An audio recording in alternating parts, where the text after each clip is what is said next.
அன்பான தோழமை நெஞ்சங்களே, உங்கள் எல்லோருக்கும் ஜீவானாவா சிந்தனை பள்ளி சார்பாகவும் சிங்காரவேலர் சித்தாந்த பள்ளி சார்பாகவும் என்னுடைய முதற்கண் வணக்கங்களையும் வாழ்த்துக்களையும் தெரிவித்துக் கொள்கிறேன். இன்று இப்போது ஜீவானாவா சிந்தனை பள்ளியின் சார்பில் 311வது மெய்நிகர் மேடை நிகழப்போகிறது.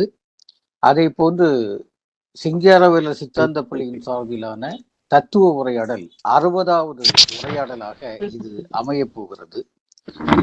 இந்த நிகழ்விலே தமிழ்த்தாய் வாழ்த்தை பாடுவதற்கு அருமை நண்பன் சைமன் வந்திருக்கிறார்.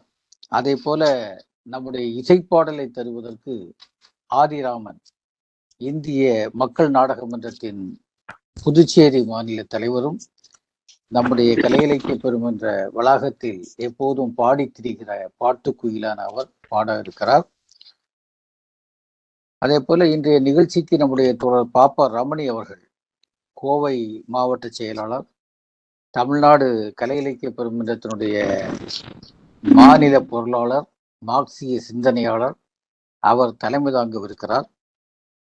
இந்த நிகழ்ச்சியிலே நம்முடைய அருமை தம்பி டெரன்ஸ் சாமுவேல், அன்பு அண்ணன் முத்துமோகன் அவர்கள் எழுதிய இந்திய தத்துவங்களும் தமிழின் தடங்களும் என்ற நூலின் அத்தியாயங்கள், குறிப்பாக இன்றைக்கு பேசவிருக்கின்ற பாடப்பொருள் என்பது பிரம்மஞானம் என்ற தலைப்பில் பேசவிருக்கிறார். இந்த நூலை பொறுத்தவரையில் இது 15வது உரையாடலாக அமைகிறது.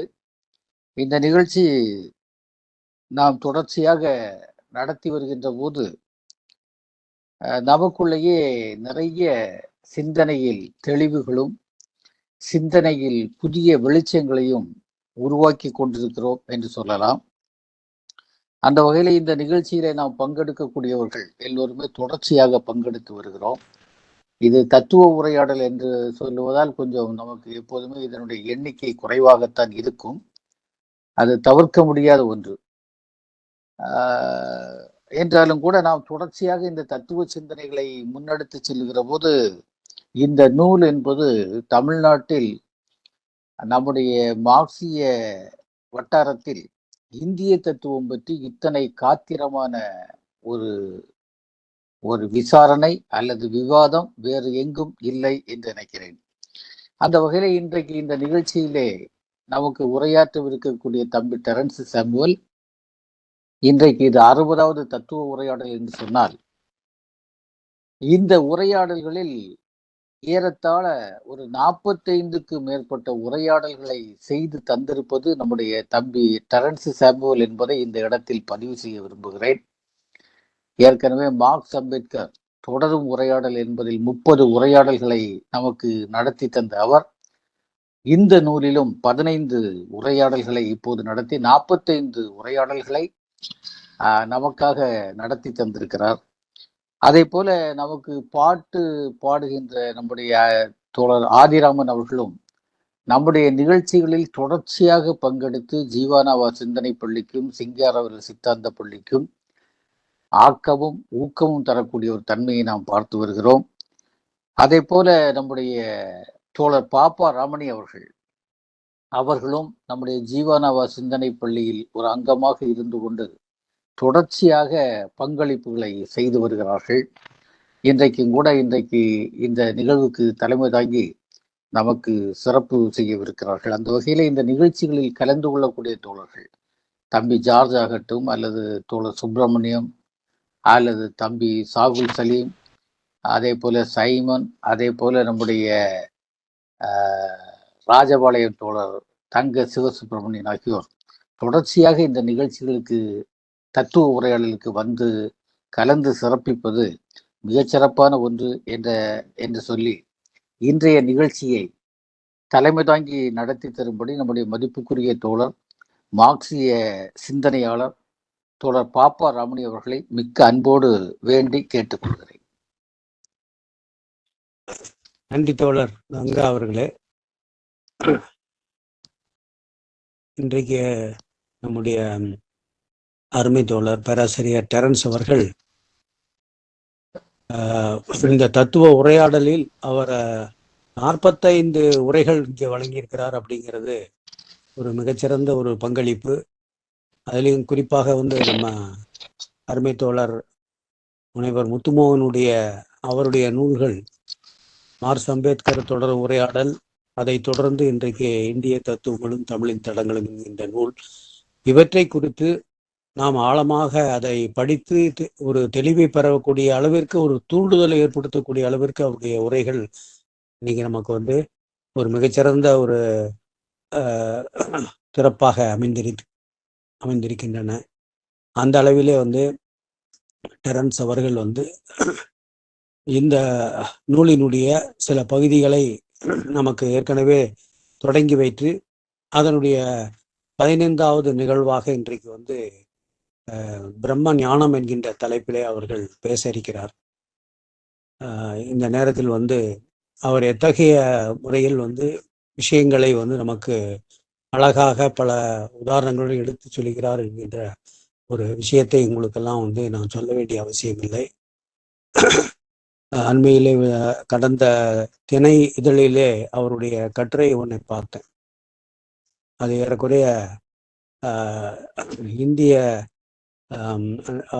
கிறித்துவ மதத்தில் அதிலே சாதியம் என்கின்றது எப்படிப்பட்ட முறையிலே ஒரு பெரிய ஒரு தொடர்ச்சியாக அது இந்து மதத்தில் இருக்கக்கூடிய அந்த ஒரு படிநிலை அமைப்பானது மதமாற்றம் ஏற்பட்டாலும் அது தொடர்ந்து கொண்டிருக்கக்கூடிய ஒரு நிலைமையும் அந்த கொடுமைகள் தொடர்வதையும் நம்ம அந்த நாட்டில் பார்த்துட்டு இருக்கிறோம். அண்மையிலே வெளிவந்த ஒரு உச்சநீதிமன்ற தீர்ப்பில் கூட மத மாற்றத்தில் சென்றவர்களுக்கு அந்த சாதியத்தின் அடிப்படையில இருக்கக்கூடிய எந்த விதமான உரிமைகளும் பாதுகாப்புகளும் தர முடியாது என்று உச்ச நீதிமன்றத்திலே ஒரு தீர்ப்பு வந்திருப்பது. அது புதுவையில இருந்து ஒரு பெண் அந்த வழக்கை போட்டு அந்த தீர்ப்பானது அந்த முறையில் வந்திருப்பதை பார்க்குறோம். அப்போ அதே போல உலகளாவிலே அளவிலே அந்த நிற வேற்றுமையினால் பாதிக்கப்பட்டிருக்கக்கூடிய இன வேற்றுமையினால் பாதிக்கப்பட்டிருக்கக்கூடிய நீக்ரோக்கள் அவர்கள் எந்த அளவிற்கு அந்த கிறித்துவத்துக்கு மாறினாலும் கூட அங்கே அந்த பாதிப்பு இருக்கிறது என்று சொல்லி அதற்கு எதிரான இயக்கத்தை நடத்திய கார்வி என்று சொல்லக்கூடிய ஒரு நீக்ரோ தலைவர் அவருடைய பங்களிப்பை பற்றி அந்த இயக்கத்தை பற்றி அருமையான ஒரு கட்டுரையை அவர்கள் மொழிபெயர்த்து வந்திருக்கிறது. அதே போல இன்னைக்கு இந்திய சமூகத்தினுடைய இந்த பிரச்சனை, இங்க இருக்கக்கூடிய வேதாந்தம் ஏற்படுத்தி இருக்கக்கூடிய அந்த வைதீகம் ஏற்படுத்தி இருக்கக்கூடிய அந்த பிளவு, அது எவ்வளவு தூரம் நம்மை பாதித்து கொண்டிருக்கிறது என்பதை உணராமலே நம்முடைய மக்கள் சனாதனம் என்கின்ற அந்த வார்த்தையை அதனுடைய உள்ளடக்கத்தை புரிந்து கொள்ளாமல் ஏறக்குறைய சனாதனத்தை பாதுகாப்பதுதான் இந்து மதத்தை பாதுகாப்பது போல, இந்து மதத்தை பாதுகாக்க வேண்டும் என்றால் சனாதனத்தை பாதுகாக்கணுங்கிற அளவிற்கு ஒரு மூளை செலவை இன்னைக்கு நடந்து கொண்டிருக்கிறது. ஆகவே அந்த சனாதனம் என்பது மாற்றமில்லாத ஒரு முறையிலே இந்த சமூகத்தை கொண்டு செல்லக்கூடிய இந்த பிரம்மம் என்று சொல்லக்கூடியது மாறாதது. பிரம்மம் என்பது என்றைக்கும் எல்லாற்றை விட மேலானது.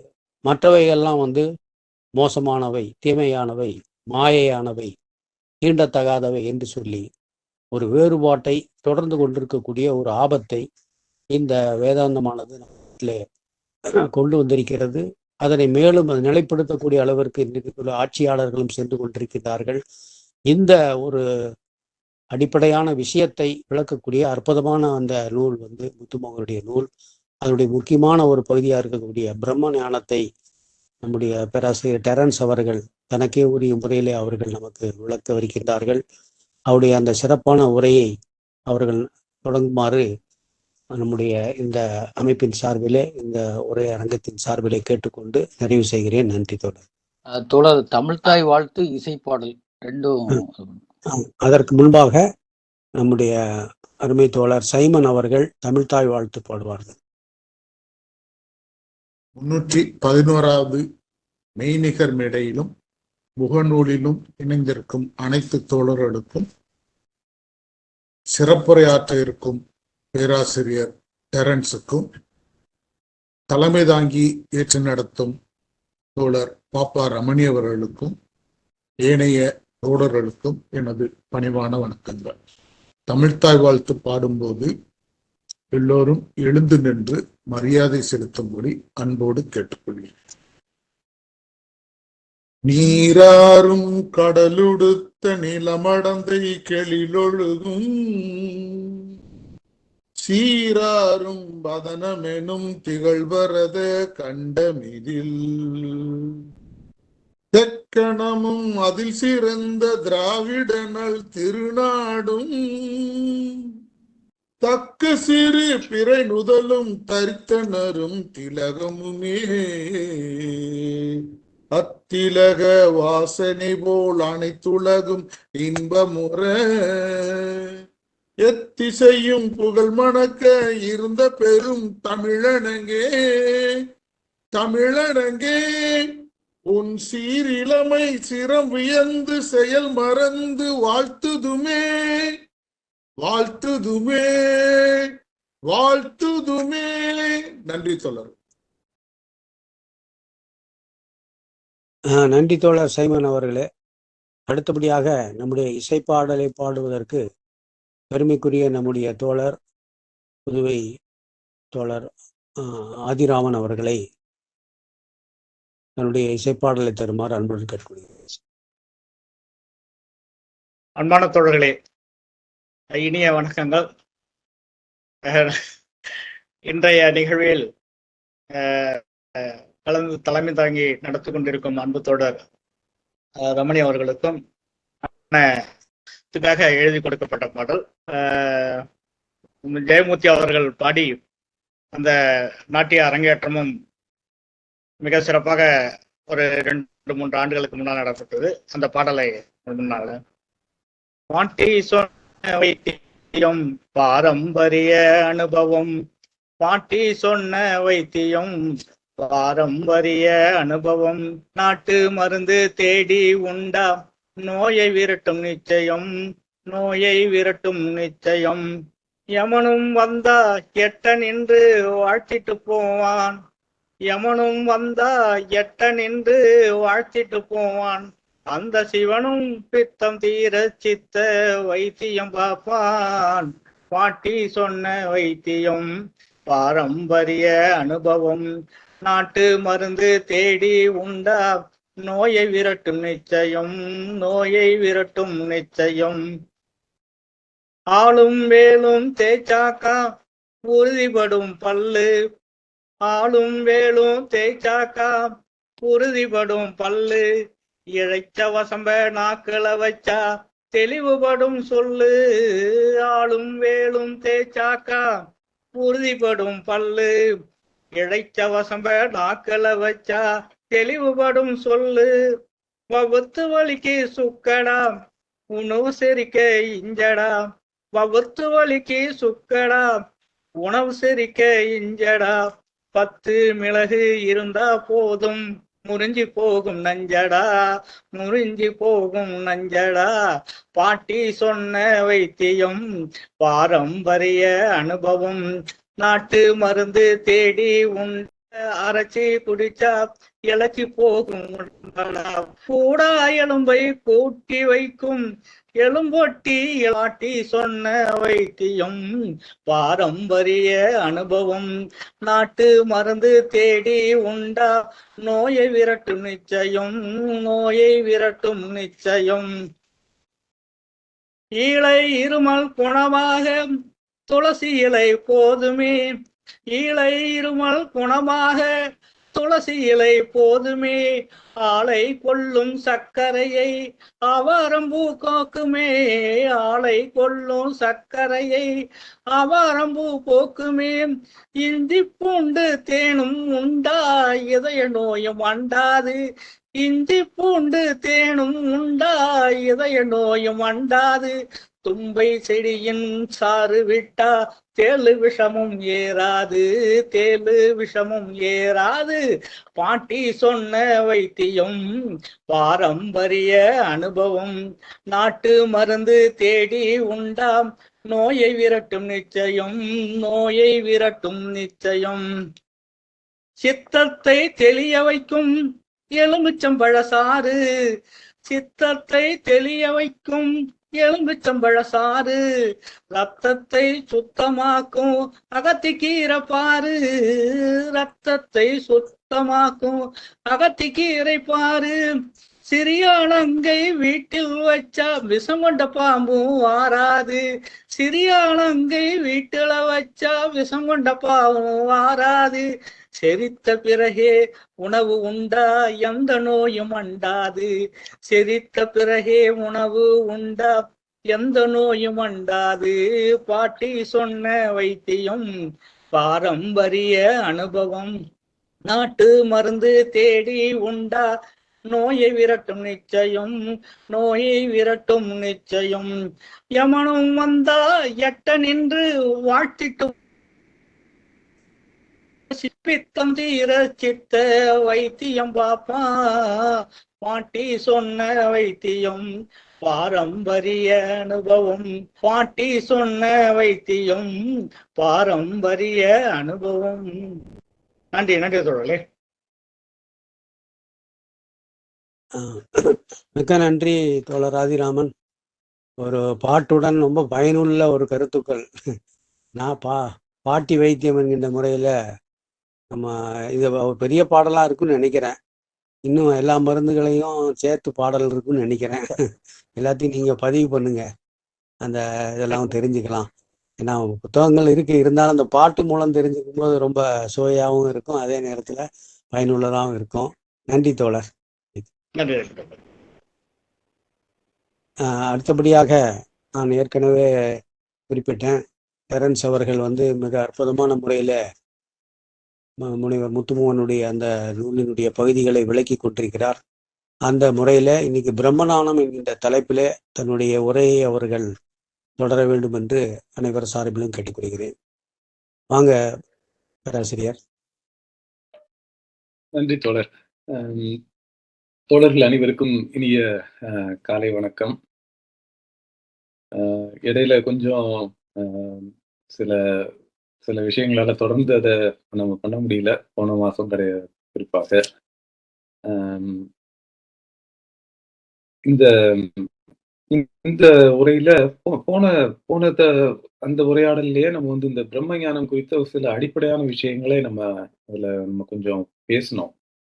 இந்த இதுல கொஞ்சம் பிரம்ம ஞானத்தை ஒட்டி அல்லது பிரம்ம ஞானத்தை பற்றி பேசுகின்ற இந்த வேதாந்தம் அப்படின்ற ஒரு விஷயத்தை குறித்து, அந்த வேதாந்தம் குறித்து உள்ள சில முக்கியமான கற்பிதங்கள் அவைகளை முன்வைத்து இந்த உரையாடல்ல நம்ம சில விஷயங்களை நாம் இன்று பார்க்கலாம். கங்கானனும் தோழர் ரமணி அவர்களும் குறிப்பிட்டது போல ஒரு நம்ம 60வது ஒரு தத்துவ உரையாடல், அதுல குறிப்பாக இந்த புத்தகத்தை மட்டும் வைத்து இது 15வது உரையாடல் அப்படிங்கும்போது கொஞ்சம் நம்ம என்ன இது நாள் வரைக்கும் நம்ம பண்ணின விஷயங்களை ஒரு சீர்தூக்கி பார்த்து என்ன எதுல நம்ம கொஞ்சம் இன்னும் அதை இந்த நம்மளுடைய விஷயங்களை இன்னும் கொஞ்சம் செழுமைப்படுத்தலாம் அப்படின்னு சொல்லியும் நான் யோசிக்கலாம் அப்படின்னு சொல்லி யோசிச்சேன்.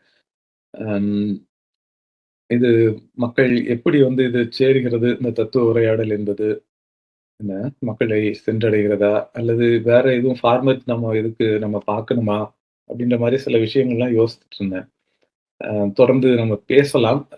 இந்த விஷயங்களை இன்னும் எப்படி இன்னும் கொஞ்சம் செழுமைப்படுத்துவது அப்படின்னு சொல்றது, அல்லது என்னது குறைபாடுகள் என்ன இருக்குது, அதை இன்னும் எப்படி இது பண்ணலாம் அப்படின்னு சொல்றதையும் கொஞ்சம் நம்ம தோழர்கள் நம்ம சொன்னோம்னா அது குறித்து நம்ம இன்னும் கொஞ்சம் இந்த விஷயங்களை இன்னும் இந்த தத்துவ உரையாடலை இன்னும் எளிமைப்படுத்துவதற்கு, மக்களை இன்னும் சென்றடைவதற்கு கொஞ்சம் வசதியாக இருக்கும் அப்படின்னு நினைக்கிறேன். இன்றைய தலைப்பு இந்த பிரம்ம ஞானம் அப்படின்னு சொல்றது. அதிலும் குறிப்பாக இந்த பிரம்ம ஞானத்தினால் அல்லது இந்த பிரம்ம ஞானத்தை பேசுகின்ற அத்வைதம் அல்லது வேதாந்தம், அந்த தத்துவ மரபுகள்,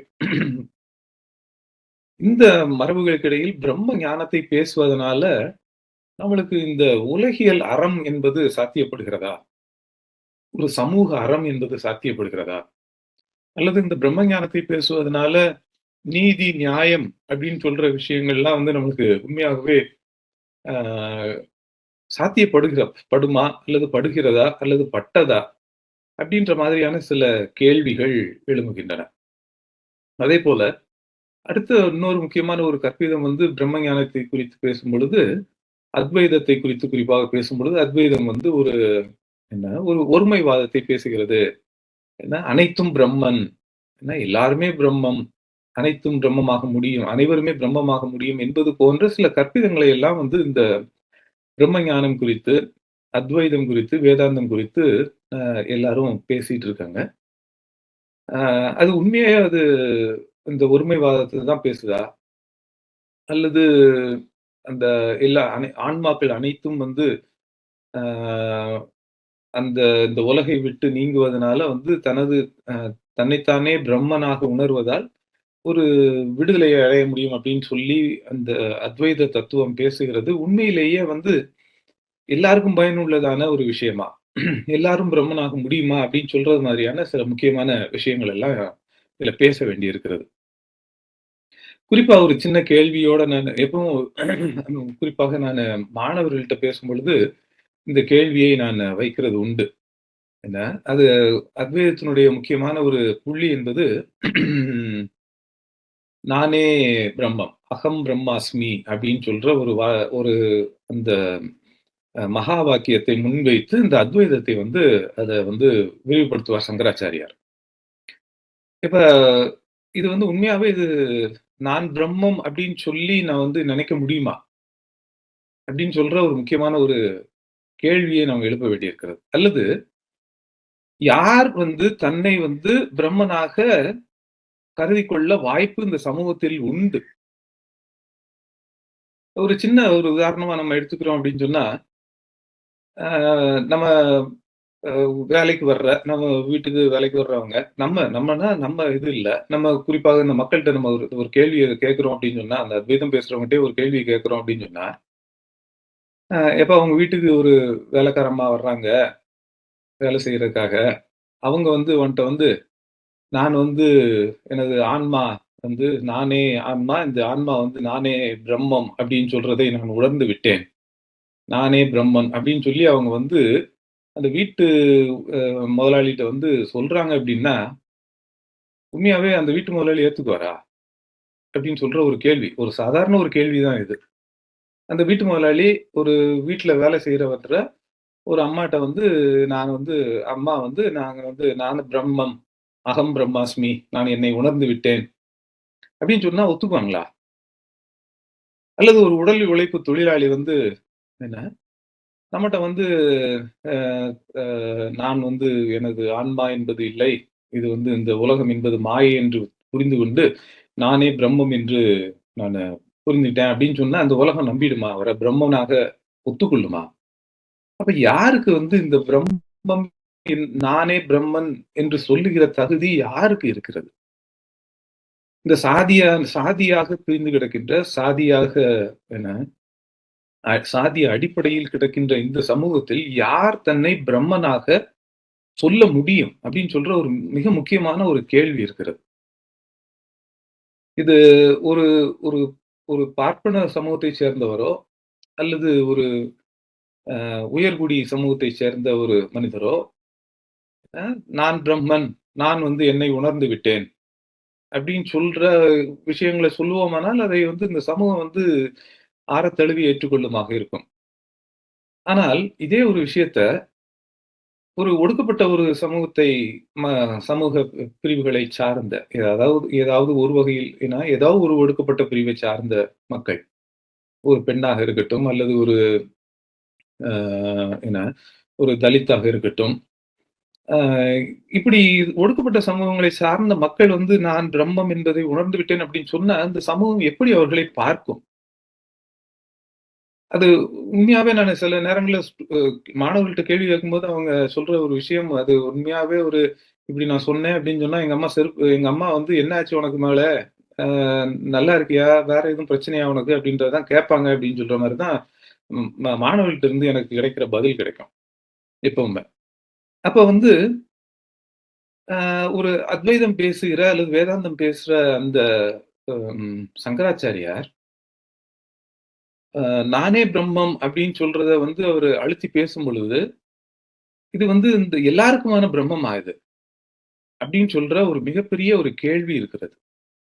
இந்த இந்த இடத்துல அம்பேத்கர் என்ன சொல்றாரு அப்படின்னு சொல்ற ஒரு விஷயத்தையும் நாம் பார்க்கலாம். அதுக்கு முன்னதாக நம்ம இந்த விஷயத்தை வந்து முத்துமன் சார் வந்து இதை எப்படி அணுகி இருக்கிறார்கள் அப்படின்னு சொல்ற ஒரு விஷயத்தையும் நம்ம அதிலிருந்து ஆரம்பிச்சு, நம்ம இத கடைசியில வந்து இது எப்படி வந்து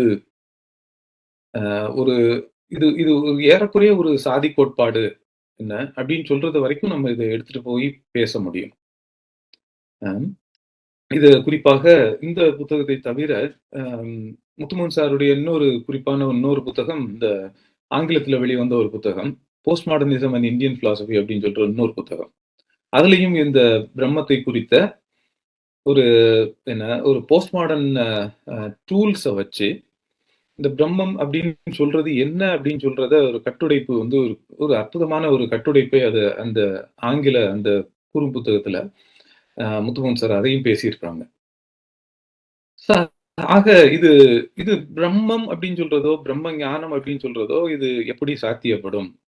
இது எல்லாருக்கும் சாத்தியப்பாடா இந்த விஷயம்? அப்படின்னு சொல்ற விஷயமும் வந்து இது இது கற்பிதம். ஆனா எல்லாருக்கும் சாத்தியப்படும் அப்படின்னு சொல்ற மாதிரி இன்னைக்கு இன்றைய அளவுல அத்வைதம் பேசுகிறவர்கள் என்ன, இந்த ஒடுக்கப்பட்ட சமூகங்களை வந்து தனக்குள்ளாக இழுத்துக் கொள்வதற்காக இந்த மாதிரியான கருத்துக்களை எல்லாம் பேசுவதை நாம் தொடர்ந்து நாம் பார்த்து கொண்டே இருக்கிறோம், அவதானிக்க முடியும். ஆனால் உண்மையாகவே இது சமூக ரீதியில் இது சாத்தியப்பட்ட ஒரு விஷயமா? அனைவரும் பிரம்மமாக முடியுமா? அப்படின்னு சொல்ற தொடர்ந்த கேள்விகளும் கூட நமக்கு உள்ள இருக்கின்றன. அ இந்த இடத்துல தான் நம்ம முதல்ல இந்த அத்வைதம் சொல்லுகிற சில விஷயங்களை நம்ம பார்க்கலாம். அதற்கு முன்னதாக நமக்கு இந்த வரலாற்று ரீதியாக இன்னும் கொஞ்சம் முக்கியமாக புரிந்து கொள்ள வேண்டிய ஒரு இடம் என்பது, அ இந்த அத்வைதம் அல்லது வேதாந்தம் என்பது இந்திய ஆன்மீகத்தினுடைய உச்சமான புள்ளி என்பது போன்ற சில கற்பிதங்கள் இருக்கின்றன. இது இந்த வேதாந்தம் என்பது ஆன்மீக அறிவின் உச்ச புள்ளியாக பேசப்பட்டிருக்கிறது. அல்லது இது வெளியில் இருந்து வந்த அந்த ஓரியன்டலிஸ்டும் கூட, அல்லது இண்டாலஜிஸ்டும் கூட இந்த விஷயங்களை ரொம்ப தூக்கி பிடிச்சு பேசின ஒரு விஷயங்கள் எல்லாம் பார்க்க முடியும். குறிப்பாக மேக்ஸ் முல்லருடைய ஒர்க்லயும் இந்த விஷயத்தை பார்க்க முடியும். அதே அவங்க அந்த ஓரியன்டலிஸ்ட் சொன்ன விஷயத்தை இங்க உள்ள இந்திய சுதந்திர போராட்ட காலத்துல இருந்த அந்த என்ன மேற்குடி வர்க்கம் இந்த விஷயத்தை ஓரியன்டலிஸ்ட் சொன்ன அந்த விஷயத்தை எடுத்துக்கொண்டு இவர்கள் தனது இந்த இந்திய அந்த அடையாளத்தை விதந்து பேசுவதற்காக அவர்கள் இந்த விஷயத்தை எடுத்துக்கொண்டு இவர்களும் கூட என்ன சொன்னாங்கன்னா, ஒரு மிகப்பெரிய ஒரு இந்திய பாரம்பரியம், ஒரு ஆன்மீகம் ஒன்று உண்டு அப்படின்னு சொல்றதெல்லாம் பேசினாங்க.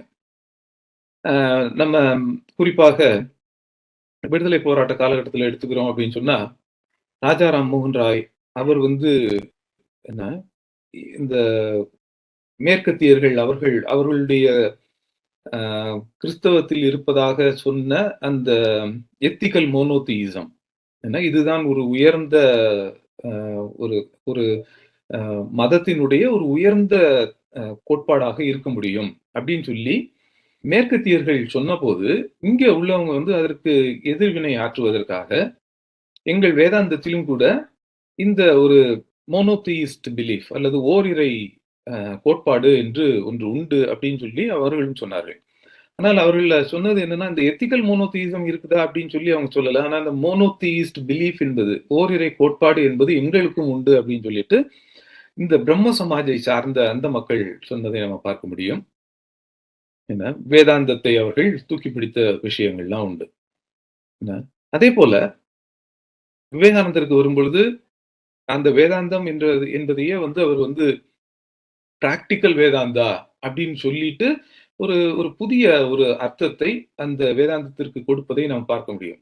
அதுவும் குறிப்பாக அந்த பிராக்டிக்கல் வேதாந்தா என்ற அந்த அந்த கான்செப்டை அவர் இந்தியாவை தவிர்த்த வெளிய நாடுகளுக்கு அவர் செல்லும் பொழுது, குறிப்பாக அமெரிக்காவுக்கு போகும் பொழுது அங்க வந்து இந்த கிறிஸ்தவ மதத்தின் மீது அதிருப்தி கொண்ட அல்லது கிறிஸ்தவ மதத்திலிருந்து வெளியே வந்த, ஆனால் ஆன்மீகத்தை கொஞ்சம் வந்து அவர்கள் இந்த மதங்களுக்கு வெளியான ஆன்மீகத்தை அவர்கள் இந்த மேற்கத்தியர்கள் சிலர் வந்து கொண்டிருந்த பொழுது, அவர் வந்து இந்த பிராக்டிகல் வேதாந்தா அப்படின்னு சொல்லி சொன்னது வந்து ரொம்ப அவர்களுக்கு வந்து ஈர்ப்புடையதாக இருந்தது.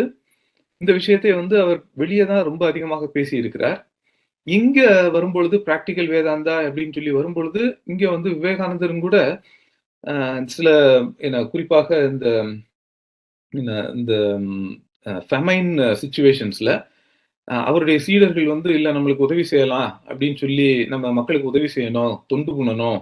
இதுதான் வந்து பிராக்டிகலான வேதாந்தா அப்படின்னு சொல்லும் பொழுது, அவரும் கூட அதை எதிர்த்ததான சில வரலாற்று குறிப்புகள்லாம் இருக்கிறது. ஏனென்றா வந்து அது வந்து நம்ம மனுஷன் பண்ணக்கூடாது.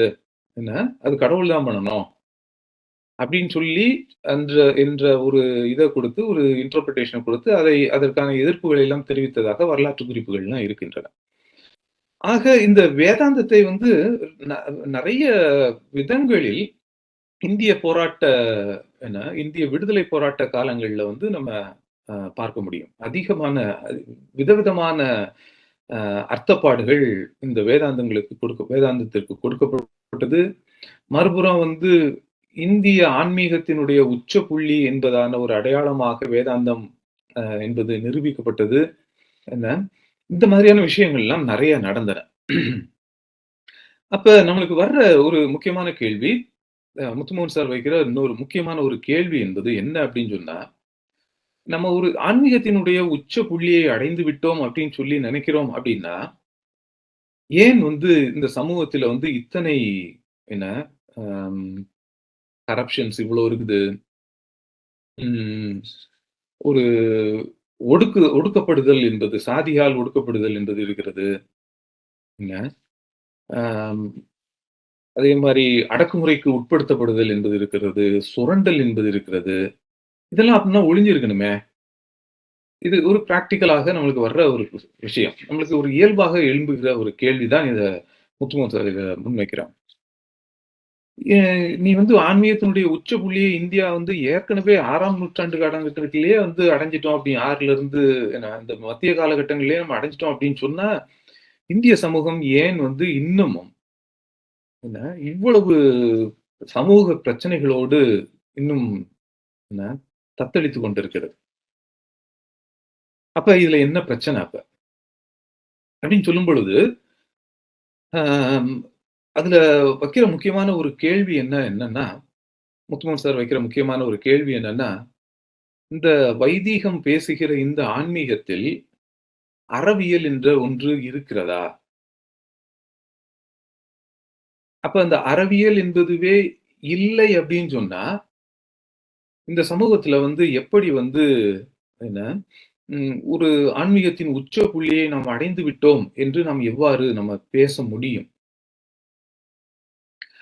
இதுலதான் வந்து 1935ல வந்து ஒய் எமான்சிபேஷன் அப்படின்னு சொல்லிட்டு அம்பேத்கர் வைக்கிற முக்கியமான ஒரு கட்டுரை. அதுலதான் வந்து இந்த ஃபர்ஸ்டா வந்து கன்வர்ஷன், மதமாற்றம் குறித்து அவர் அந்த இதை வந்து ஒரு பெரிய பொதுக்கூட்டத்தை ஏற்படுத்தி மகர்கள் அவர்களுக்கான ஒரு பெரிய பொதுக்கூட்டத்தை ஏற்படுத்தி அவர்களுடைய கருத்தை பெறுவதற்காக ஏன் வந்து நம்ம வந்து மதம் மாறணும் அப்படின்னு சொல்ற அந்த விஷயத்தை பேசும் பொழுது இந்த விஷயங்களை எல்லாம் அவர் பேசுவார். எப்படின்னா, இதுல ஒரு அறம் கிடையாது. அறம் என்பதுவே வந்து இங்க ஒடுக்கப்படுதல் அல்லது படிநிலைப்படுத்தப்படுதல் என்பதுதான் இங்க அறமாக இருக்கிறது.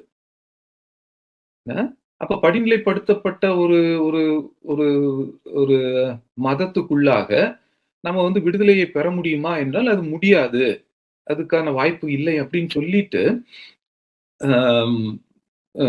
அம்பேத்கரும் இந்த விஷயங்களை பேசுவதை நாம் பார்க்க முடியும். ஆக இப்ப இந்த வேதாந்தம் வந்து ஆன்மீகத்தின் உச்ச புள்ளி அப்படின்னு சொல்லும் பொழுது, அப்ப வந்து நம்ம உண்மையாகவே அது எந்த விதமான அறவியலை, ஏதாவது ஒரு அறம் அப்படின்னு சொல்ற ஒரு விஷயத்தை பேசுகிறதா? அல்லது எதை குறித்து அது பேசுகிறது? ஆன்மீகம் சொல்லும் பொழுது அறவியலோடு சம்பந்தப்பட்ட ஒரு விஷயமாகத்தான் இருக்க முடியும். ஒரு ஒரு ஆன்மீகவாதி அப்படின்னு சொல்லும் பொழுது, அவன் வந்து தன்னை வந்து எப்படி வந்து அடுத்த பிற மனிதரோடு தனக்கான உறவு எப்படிப்பட்டதாக இருக்க வேண்டும், மற்றவரை வந்து துன்புறுத்தாமல் என்ன மற்றவர்களுக்கான மதிப்போடு, மற்றவர்கள் மீதான கரிசனையோடு எப்படி உறவு முறைகள் அமையணும் அப்படின்னு சொல்லி தான் வந்து அந்த ஆன்மீகம் என்பது இருக்க முடியும். ஆனால் இந்த ஆன்மீகத்துக்குள்ள அறம் என்ற ஒரு விஷயமே இல்ல அப்படின்னு சொல்லும் பொழுது, அது அப்ப வந்து இதுல என்ன நடந்துச்சு? அப்படின்னு சொல்ற ஒரு முக்கியமான ஒரு கேள்வி நமக்கு எழும்புகிறது. இதைத்தான் வந்து முத்துமோகன் சார் முக்கியமாக வைக்கிறார்கள். ஆம், இந்த பிரம்மம் பேசுகின்ற பிரம்ம ஞானத்தை குறித்து பேசுகின்ற வேதாந்த விற்பனர்கள் அறம் குறித்து அவர்கள் ஏதாவது ஒரு விஷயத்தை பேசி இருக்கிறார்களா அப்படின்னு சொல்ற ஒரு விஷயம். இதுக்கு இப்ப பார்க்கணும் அப்படின்னு சொன்னா உண்மையாவே அறம் குறித்து இந்த வேதாந்த இந்த விசாரணைகளோ அதுல வந்து நிறைய வேதாந்தங்கள் இருக்கின்றது. என்ன ஒண்ணு அத்வைதம், ஒண்ணு விசிஷ்டாத்வைதம், இன்னொன்னு வந்து விசிஷ்டாத்வைதத்தை ராமானுஜாச்சாரியார் பேசினார் அப்படின்னு சொல்லி தெரியும். மத்துவர் பேசியது வந்து துவைதம் அப்படின்னு சொல்ற ஒரு விஷயம். வல்லபாச்சாரியா அப்படின்னு சொல்லி ஒருத்தர் உண்டு. அவரும் இந்த வேதாந்தத்திற்கு ஒரு புதிய விளக்கம் கொடுத்தார். இப்படி ஒவ்வொருத்தரும் இந்த இந்த மகா வாக்கியங்கள் என்று உபநிடதங்களிலிருந்து தேர்ந்தெடுக்கப்பட்ட 4 வாக்கியங்களை வைத்து ஒரு புதுயான விளக்கங்கள் அவைகளை வந்து வேற வேற விதமாக விளக்கி ஒரு விளக்கங்களை நமக்கு கொடுத்ததுதான் இந்த வேதாந்தம் அப்படின்னு சொல்லி இந்த பிற்காலத்தில் அறியப்படுகிறது. இந்த வேதாந்தத்துல குறிப்பாக அத்வைதம் தான் வந்து ஒரு பெரிய ஒரு தியரட்டிக்கலா வந்து ஒரு பெரிய ஒரு ஸ்ட்ரக்சரை வந்து ஒரு எபிஸ்டமாலஜிக்கல் ஸ்ட்ரக்சரை ஒண்ணு உருவாக்கி அதை வந்து யாராலும் மேற்கொள்ள முடியாத அளவுக்கு ஒரு கம்பீரமான சில தர்க்கங்களை அது வழங்கி இருக்கிறது என்பதாக அத்வைதவாதிகள் இன்னைக்கு வரைக்கும் வந்து புலகாங்கிதம் அடைவது உண்டு. அப்படியானால் அவர்கள் சொல்லுகிற என்ன விஷயம் அப்படின்னு சொன்னா, பிரம்மம் என்பது என்ன, அதுதான் உண்மை. இந்த உலகம் என்று சொல்லுவது அது வந்து ஒரு மாயை என்பது. இப்ப நம்ம வந்து அத எப்படி இன்னும் கொஞ்சம் எளிமையான முறையில் நம்ம புரிஞ்சுக்கிறோம் அப்படின்னு சொன்னா, நம்ம இந்த உலகத்துல இருக்கிறோம் அப்படின்னு சொல்லிட்டு நினைச்சுக்கிட்டு இருக்கிறோம். என்ன அதே போல டெரன்ஸும் இப்ப வந்து நம்ம மெய்நிகர் ஜீவானாவா சிந்தனை பள்ளியினுடைய மெய்நிகர் மேடையில பேசிக் கொண்டிருப்பதாக அவர் வந்து கற்பனை செய்து கொண்டிருக்கிறார். ஆனா வந்து இது வந்து அவர் வந்து ஏன் இந்த கற்பனை உலகத்துக்குள்ளாக இருக்கும் பொழுது அவருக்கு வந்து என்ன உண்மை என்னன்னு தெரியல. இதுதான் உண்மைன்னு அதை நினைச்சுக்கிட்டு இருக்காரு. ஆனா இது வந்து இந்த இப்படி பேசிக்கிட்டு இருப்பதாக நினைப்பதுவே என்பது ஒரு மாயை அவரு. இந்த மாயையில வந்து சிக்கிட்டு இருக்கிறதுனால அவருக்கு உண்மையான உண்மை என்ன அப்படின்னு சொல்றது அவருக்கு தெரியாம இன்னும் அவர் வந்து இப்படி புலம்பிக்கிட்டே இருக்கிறாரு அப்படின்னு சொல்ற மாதிரியான விளக்கங்களை என்ன இதற்கு ஒத்த விளக்கங்களை அத்வைதம் கொடுக்கும். நம்ம வந்து இந்த உலகத்துல இருக்கிறோம் அப்படின்றது மாயை. நம்ம இப்படி வந்து அடுத்த ஒரு இந்த இப்படிப்பட்ட ஒரு வீட்டுல இருக்கிறோன்றது மாயை. இப்படி நமக்கு என்ன ஒரு நமக்கு நண்பர்கள் இருக்கிறார்கள் என்றது மாயை. நம்ம வந்து தொடர்ந்து வயதில் மூப்படைகிறோம். அதுல வந்து புதிய அனுபவங்களை பெறுகிறோம். இது என்பது மாயை. இது இப்படியே மாயை எல்லாம் மாயை. இந்த உடல் என்பது மாயை. என்ன அல்லது இந்திரியங்கள் என்பது மாயை. என்ன இந்த இந்திரியங்களின் மூலமாக நமக்கு கிடைக்கும் அறிவு என்பது மாயை. என்ன அல்லது டிஃபெக்டிவ்னு சொல்றத வந்து இந்த 2 பக்கமுமே பேசினானுங்க. என்ன இந்த வைதிக தத்துவங்களையும் நம்ம இந்த இந்த புலன் உணர்வுகளால் நமக்கு கிடைக்கின்ற இந்த அறிவு அனுபவங்கள் இவைகள் எல்லாமே வந்து சீரற்றவை. அவைகள் வந்து குறைபாடு உடையவை என்பதாக இந்த பக்கம் வைதிகம் பேசினவங்களும் பேசினானுங்க. இந்த பக்கம் வெஸ்டர்ன் பிலாசபில நம்ம என்ன எல்லாரும் வந்து இந்த என்ன சொல்றது எக்ஸப்ட் எம்பிரிசிசம் அப்படின்னு சொல்ற ஒரு விஷயத்தை தவிர மீதி எல்லா தத்துவ புலங்களும் இந்த விஷயங்களை எல்லாம் ரேஷனலிசம் எல்லாமே இப்படிதான் பேசிட்டு இருந்தாங்க. சரி, ஆக இந்த விஷயங்கள் எல்லாமே மாயை. இது எல்லாமே ஆனால் வந்து இந்த ஆன்மா என்பது உண்மை. இந்த ஆன்மா இந்த உலகம் சார்ந்த இந்த விஷயங்கள்ல ஈடுபாடு கொண்டு மூழ்கி கிடக்கும் பொழுது அது தன்னைத்தானே அது வந்து தனது உண்மை அந்த சுய ரூபத்தை இழந்து மறந்து இந்த மாய உலகத்துல வந்து சிக்கி கொண்டிருக்கிறது. ஆனால் இந்த ஆன்மா இல்ல இது இது வந்து உண்மை அல்ல. இந்த உலகத்துல நான் இருப்பதாக நினைப்பது என்ன, இதெல்லாம் வந்து கற்பனை. அத வந்து ஸ்வப்னா ஸ்வப்னம், என்னது கனவு. என்ன அது நெறைய அதுல வந்து நான் ஒரு 4, 5 ஸ்டேஜஸா அந்த கனவு வாழ்க்கையே வந்து சங்கராச்சாரியார் பேசுவார். ம். சுஷுப்தி, துரியா என்ற வார்த்தைகள்லாம் நெறைய ஒவ்வொரு லெவல் ஆஃப் அந்த கனவு வாழ்க்கை. என்ன இந்த கனவு வாழ்க்கையை எல்லாம் விட்டுட்டு, இல்ல நான் இந்த உலகத்திலே இல்ல. நான் வந்து பிரம்மன். இந்த பிரம்மனாக நான் இருப்பதற்கு எந்த விதமான இந்த உலக இதுவும் தேவையே கிடையாது. இந்த உலகம் அடிப்படை எனக்கு தேவை கிடையாது. என்ன அது நானே பூரணமான உண்மை. நானே பிரம்மன் அப்படின்னு சொல்லி நினைப்பதுதான் ஒரு உயர்ந்த அறிவு. ஒரு ஆன்மா தன்னை வந்து பிரம்மனாக தன்னை அடையாளப்படுத்துவதுதான் உண்மையான அறிவு. அப்பொழுதுதான் பூரணமான விடுதலை கிடைக்கும் அப்படின்னு சொல்றது மாதிரி சங்கராச்சாரியார் தனது இந்த அத்வைத இந்த தத்துவத்தை அவருடைய இதுல இருந்து விளக்கிட்டு போவார். இதுல நிறைய பிரச்சனைகள் இருக்கு. இந்த மாயாவாதம் அப்படின்னு சொல்றது வந்து எதுல இருந்து வந்தது, என்ன மாயாவாதத்தை வந்து எப்படி உருவாக்கினார் அப்படின்னு சொல்ற சங்கராச்சாரியார் எப்படி உருவாக்கினார் அப்படின்னு சொல்றதெல்லாம் வந்து நிறைய விஷயங்கள் இருக்கு. இதுக்கு முன்னாடி வந்து என்ன சூன்யவாதம் பேசிய பௌத்தர்கள் அந்த சூன்யவாதத்தை இவர் எடுத்துக்கொண்டு சூன்யவாதம் என்பதை இவர் மாயாவாதமாக மாற்றினார் அப்படின்னு சொல்ற மாதிரியான நிறைய விளக்கங்கள்லாம் வந்து தத்துவ அந்த ஆசிரியர்களால நிறைய விளக்கங்கள்லாம் கொடுக்கப்பட்டிருக்கின்றது. சூன்யவாதம் என்பது வேறு, மாயாவாதம் என்பது வேறு. ஆனால் வந்து இந்த சூன்யவாதத்தை எப்படி வந்து அவர் வந்து மடைமாற்றி மாயாவாதம் என்ற ஒரு விஷயமாக கொண்டு போனார்.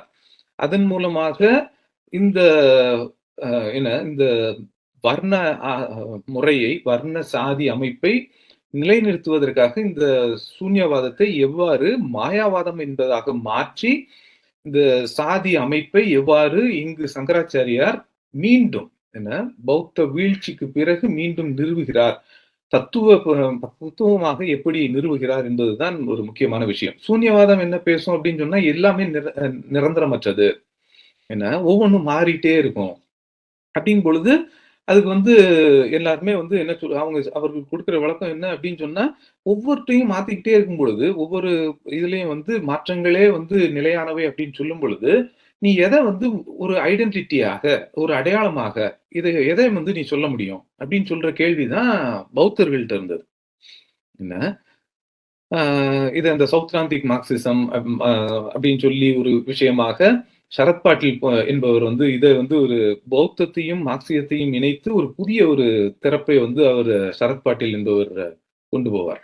அதுலயும் இன்னும் அவர் வந்து அவர் கம்யூனிஸ்ட் பார்ட்டியிலே இருந்து அதுக்கப்புறம் வந்து சாதி குறித்த விஷயங்கள் இந்த கம்யூனிஸ்ட் பார்ட்டிகளுக்குள்ள வந்து எழுப்ப முடிவதில்லை, அவர்களை பேசுபவர்களை ஒதுக்குகிறார்கள் என்ற சொல்ல வந்து வெளியே வந்து அதுக்கப்புறம் வந்து ஃபூலேயினுடைய மகாத்மா ஃபூலேயினுடைய சத்யசோதக் சமாஜ் அதுல ஈடுபாடு இருந்தது அவருக்கு.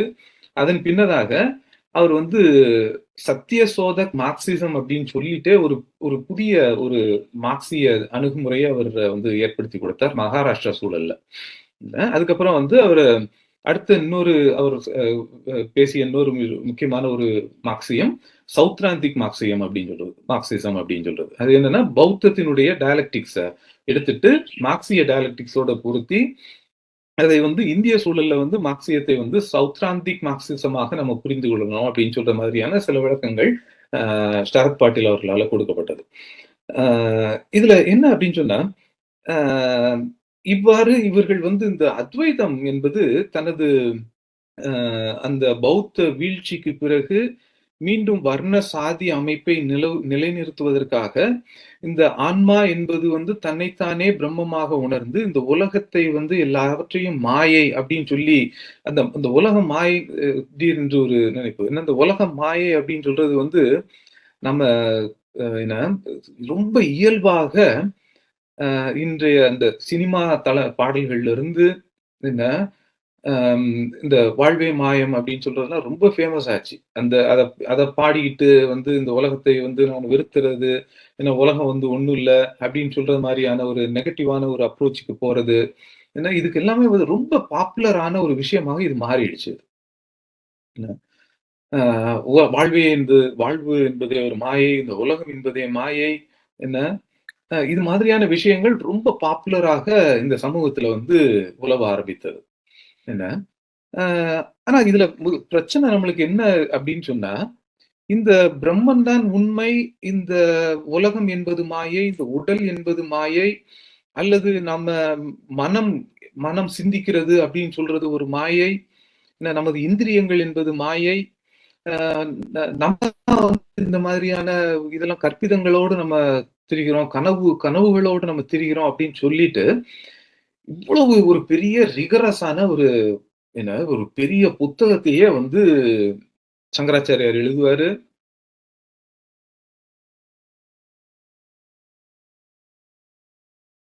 உரைகள் அப்படின்னு சொல்லி ஏடாகூடமா இந்த ஒரு ட்ரெடிஷன் வந்து ஒரு பெரிய ட்ரெடிஷனாக இந்தியாவுக்குள்ள இன்னைக்கு இருக்கிறது. இதுல ம் உத்மன் சார் வந்து ஒரு முக்கியமான ஒரு கேள்வி வைக்கிறாங்க. என்னன்னா, தனது ஒவ்வொரு நூலின் அத்தனை பக்கங்களையும் வந்து இந்த பிரம்மம் உண்மை, உலகம் மாயை என்று நிரூபிப்பதற்காக இவ்வளவு செலவழி நேரத்தை செலவழித்து இவ்வளவு பிரயத்தனப்பட்டிருக்கிறார்கள். அங்க வந்து அறம் குறித்து ஏதாவது ஒரு விஷயத்த ஏதாவது பேசியிருக்கிறானா? அப்படின்னு சொல்ற ஒரு முக்கியமான கேள்வி. இங்க தான் வந்து நம்மளுக்கு இடிக்குது. இவ்வளவு தூரம் நீ பேசினியேடா! பிரம்மன் தான் இது, இது உலகம் எல்லாம் இது மாயைன்னு சொல்ற. என்ன எல்லாமே மாயை. நம்ம சிந்திக்கிறது மாயை. என்ன நான் வந்து ஒன்றோடு ஒன்று நான் தொடர்பு பட்டு இருக்கிறேன் அப்படின்னு சொல்லி நினைக்கிறது மாயை. என்ன இந்த உலகத்தோடு நான் வந்து உலகத்தில நான் வாழ்றேன் அப்படின்னு சொல்றது மாயை.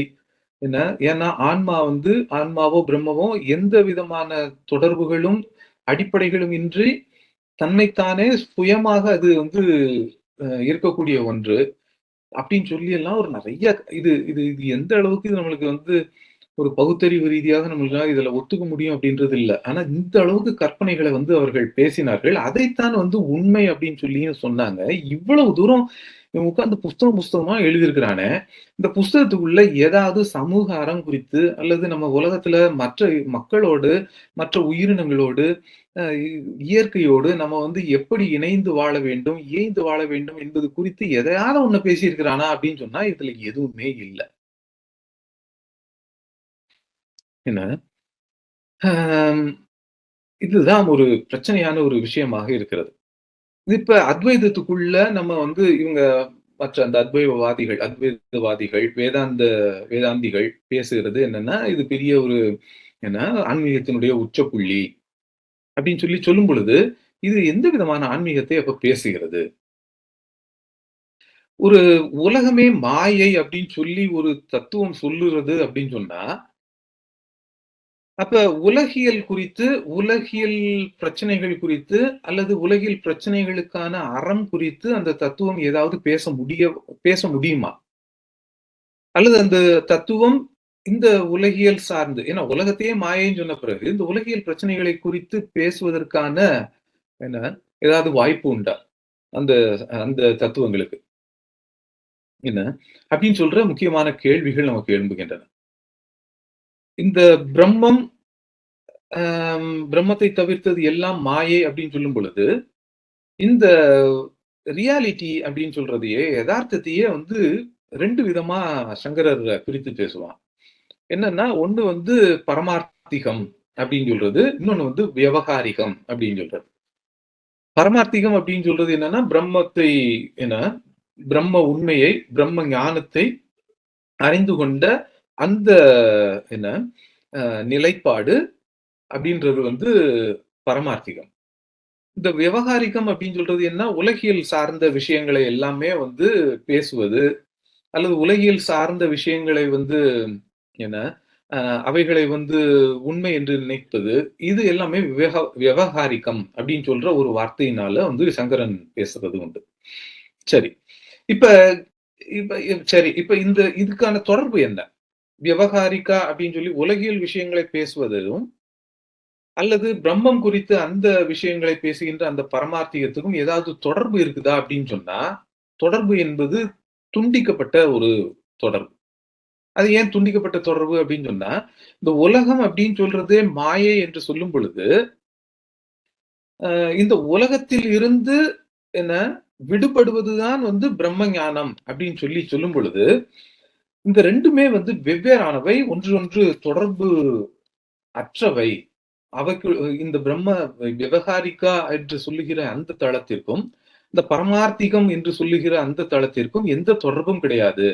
இந்த விவகாரிகம் என்று சொல்லுவதே ஒரு மாயை என்று சொல்லும் பொழுது, இந்த உலகியல் பிரச்சனைகளுக்கான அந்த தீர்வுகள் அல்லது உலகியல் பிரச்சனைகளை புரிந்து கொள்வதற்கான எத்தனிப்பு என்ன, இவைகள் அனைத்துமே மறுக்கப்படுகிறது. அந்த விஷயங்கள் எல்லாமே அஞ்ஞானம், விஞ்ஞானம் அல்ல, அது அஞ்ஞானம், அவித்யா.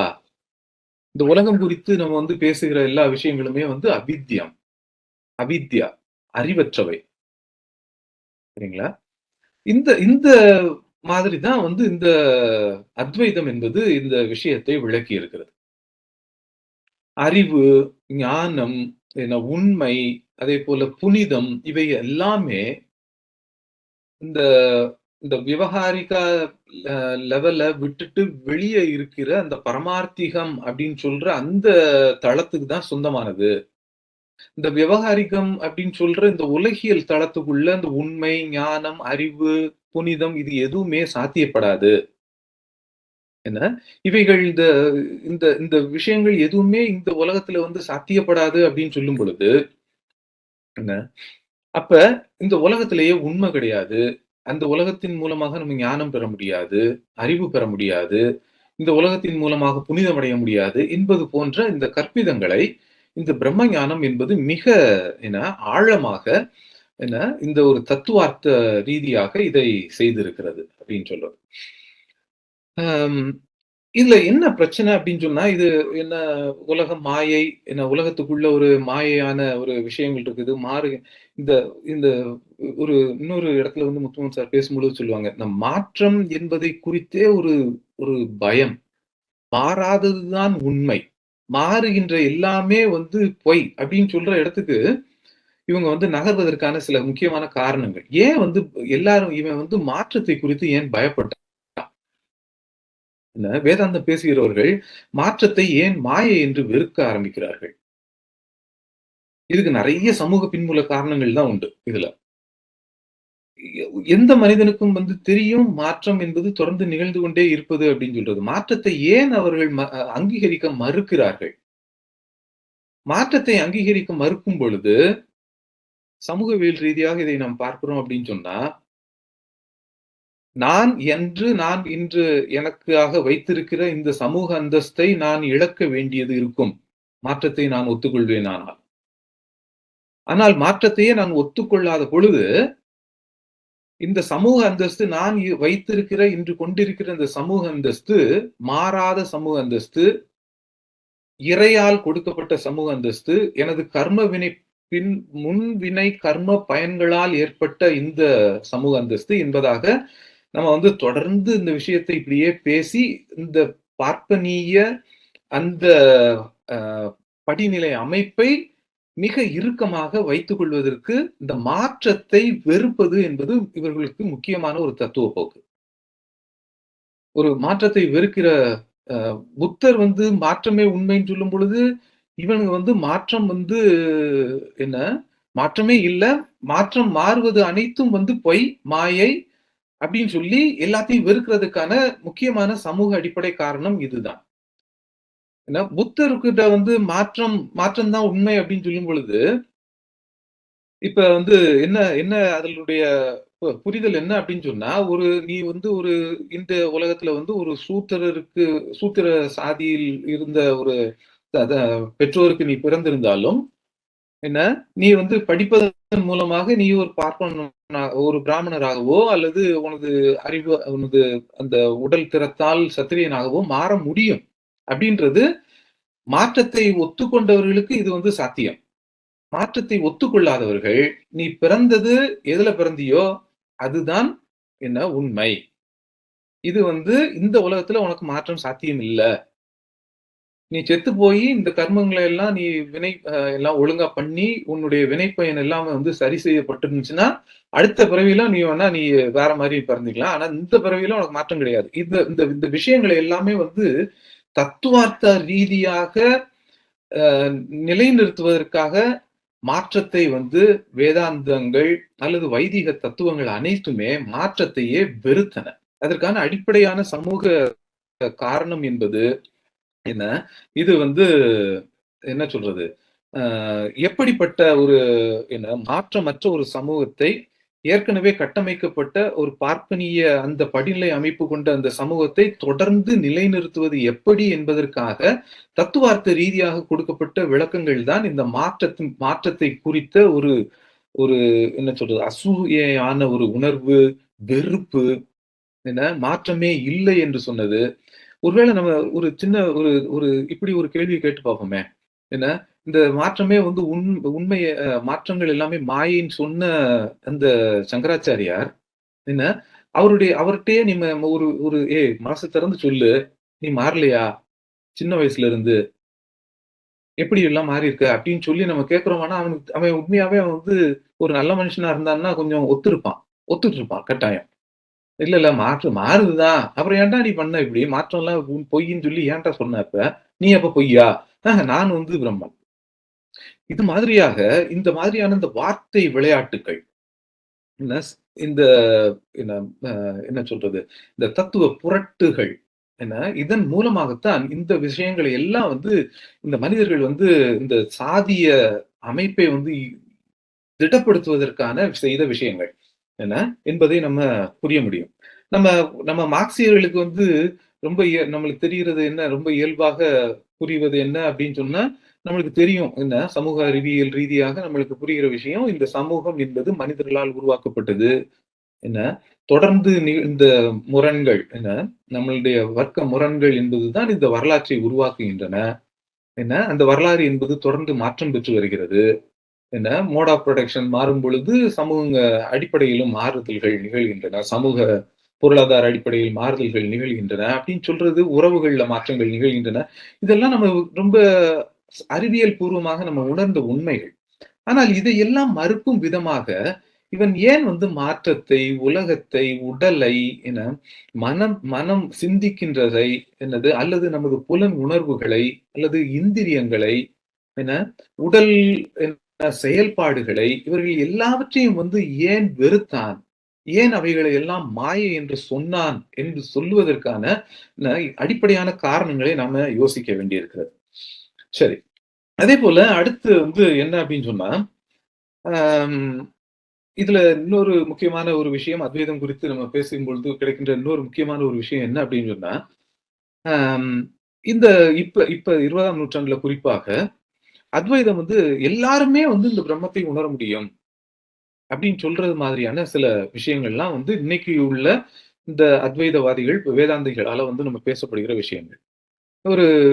நீங்க சூத்திரனாக பிறந்தாலும் நீங்க அறிவை அடைய முடியும் என்பது போன்ற, இந்த பிரம்ம ஞானத்தை பெற முடியும் என்பது போன்ற சில புதிய விளக்கங்களை இந்த 20ஆம் நூற்றாண்டு அந்த ஐரோப்பிய அந்த அறிவொளி கால சிந்தனை மரபுக்கு ஏற்ற மாதிரி தன்னை தகவமைத்து இந்த விஷயங்களை எல்லாம் இன்று 20ஆம் நூற்றாண்டுக்கு பின்பதாக இதை பேசினார்கள்.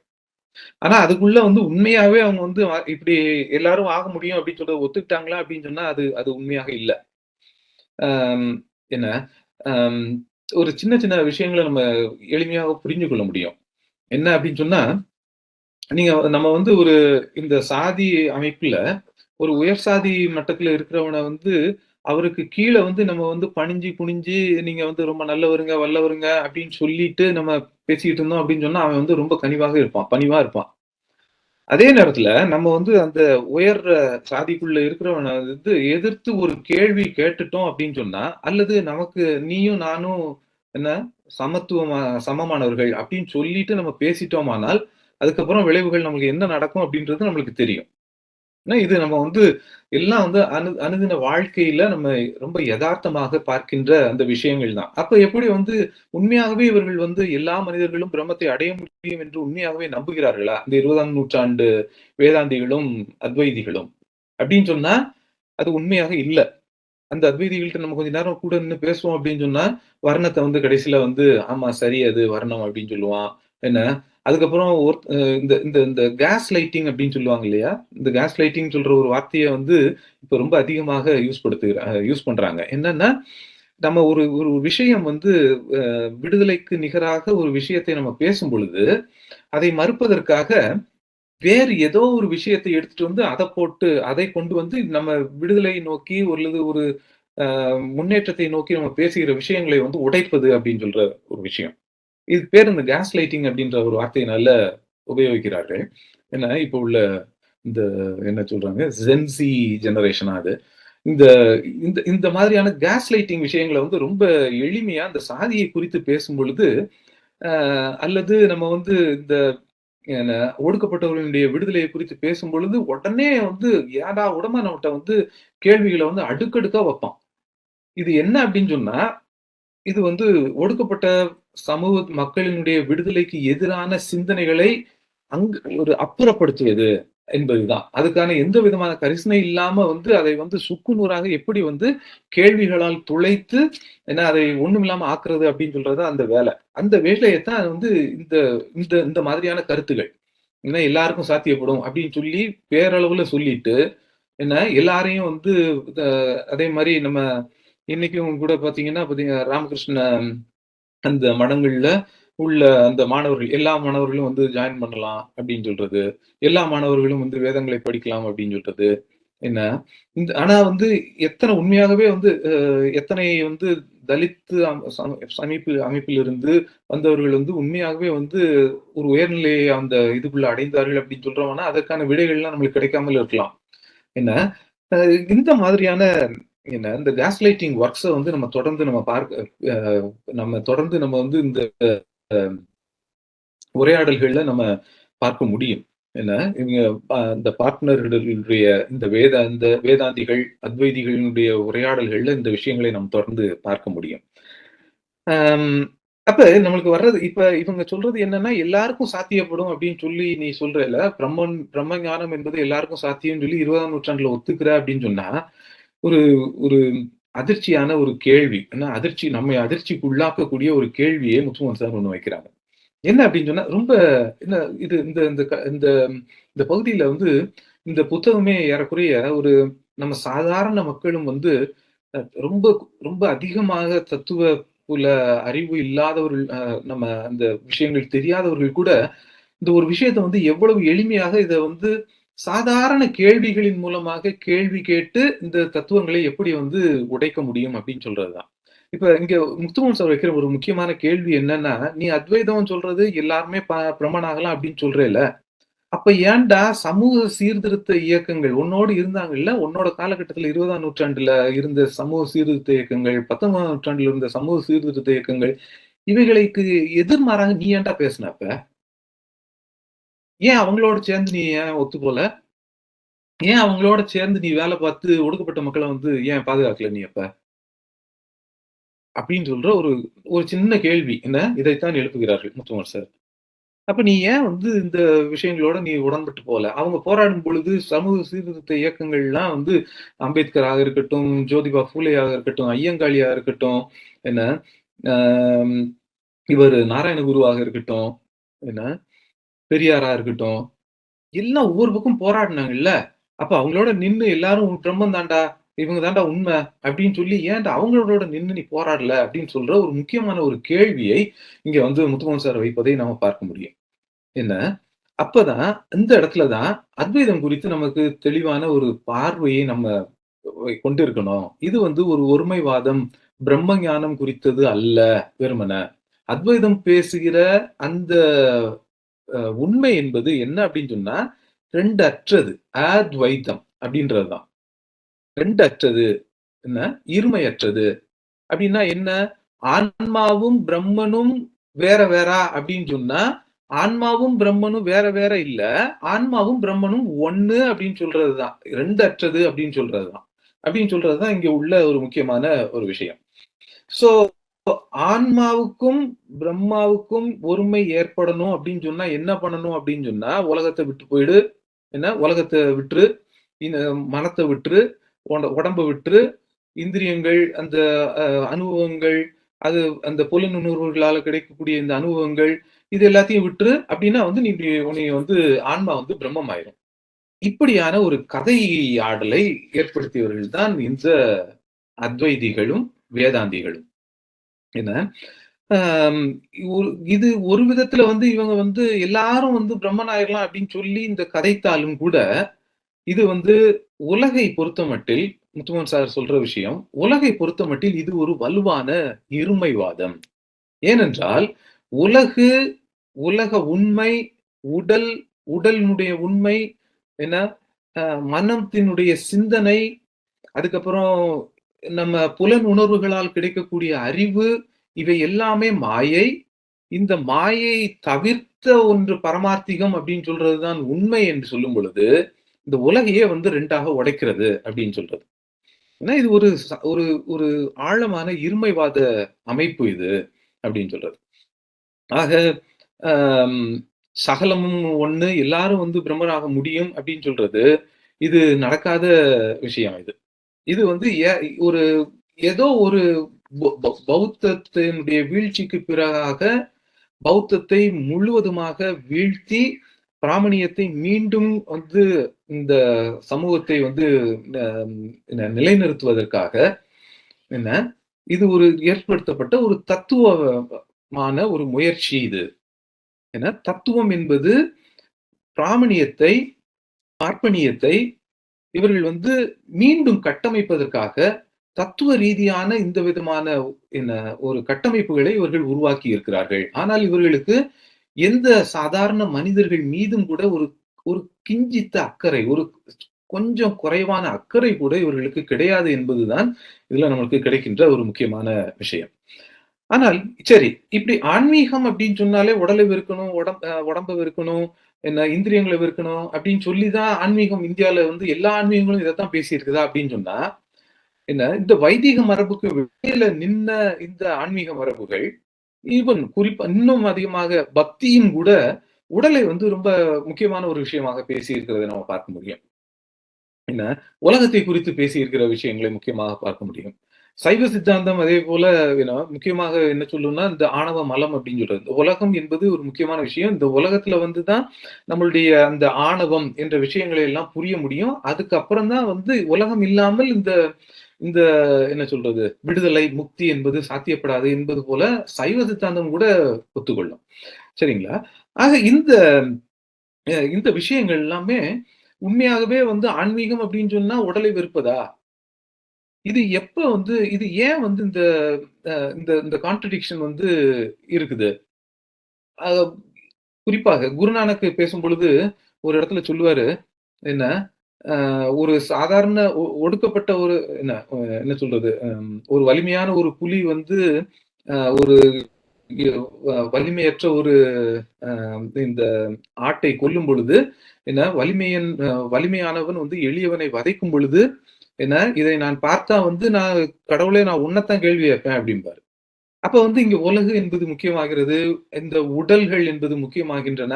இந்த உடலை வதைக்கப்படுதல் என்பது இறை உணர்வுக்கு எதிரானது, ஆன்மீக உணர்வுக்கு எதிரானது அப்படின்னு சொல்றது விஷயங்கள்லாம் வந்து ரொம்ப தெளிவாக இங்கு இருந்திருக்கின்றன.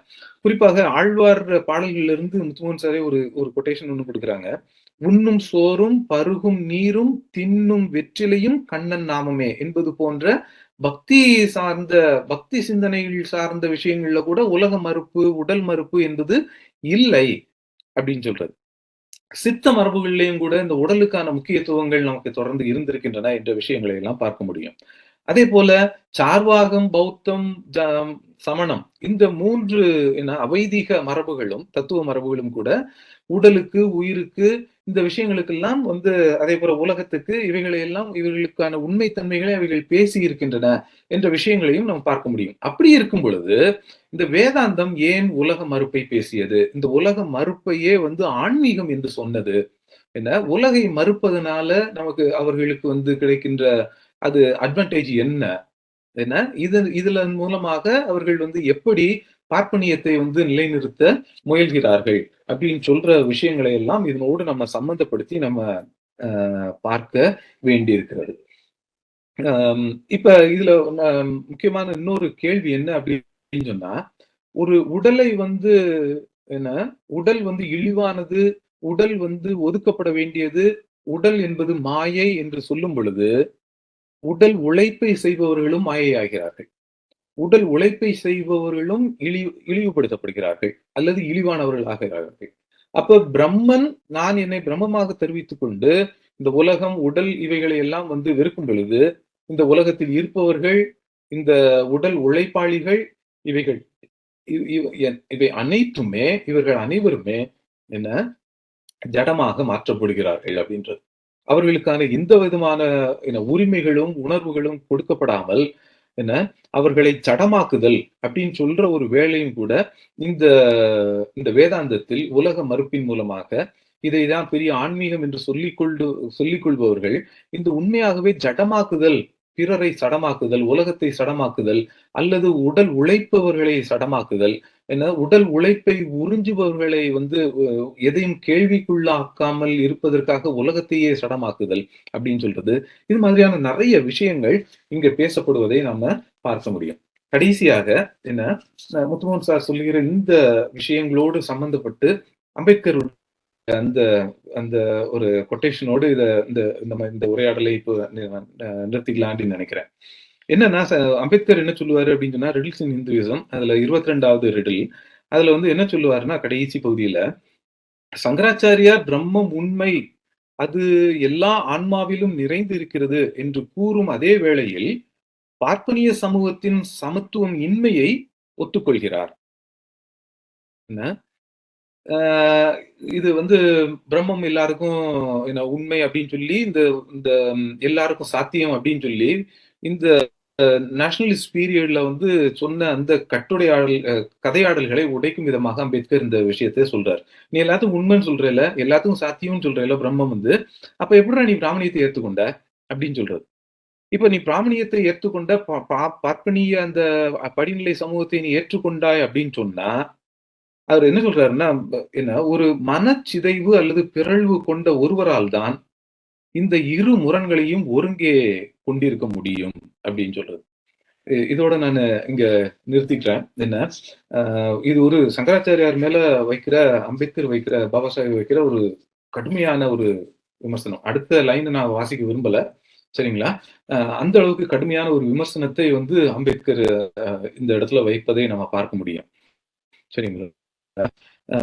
இந்த அளவுக்கான ஒரு விளையாடல்கள், தத்துவங்களின் மூலமாக இந்த விளையாடல்களை, இந்த தத்துவங்கள் அத்வைதம் என்பது நிறுவியிருக்கிறது. அதற்கான எந்த விதமான ஆன்மீகம் என்று அதை சொல்லிக் கொண்டாலும் அதற்குள்ளாக எந்த விதமான அறமும் இல்லாமல், ஒரு சமூக உறவுகளுக்கு இடையில் எந்த விதமான அறங்களை நாம் பேணுவது என்பதான விஷயம் இல்லாமல், அல்லது இந்த மனிதனுக்கு அப்பாற்பட்ட இந்த இயற்கையோடு அல்லது எந்த விதமான உறவுகளை நாம் வைத்திருக்க வேண்டும் என்று சொல்லுகிற எந்த விதமான விளக்கங்களும் இல்லாமல், ஒரு குறிப்பாக இன்னும் என்னன்னா, ஒரு சுரண்டலுக்கான அடிப்படையான தத்துவத்தை கொடுப்பதாகத்தான் இந்த அத்வைதம் அல்லது வேதாந்தம் என்பதை நாம் பார்க்க முடியும் என்பதோடு சொல்லி இப்போ நிறைவு செஞ்சுக்கிறேன்.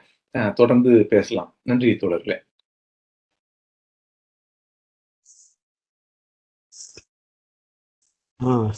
மிக நன்றி தோழர் லரன்ஸ் அவர்கள்.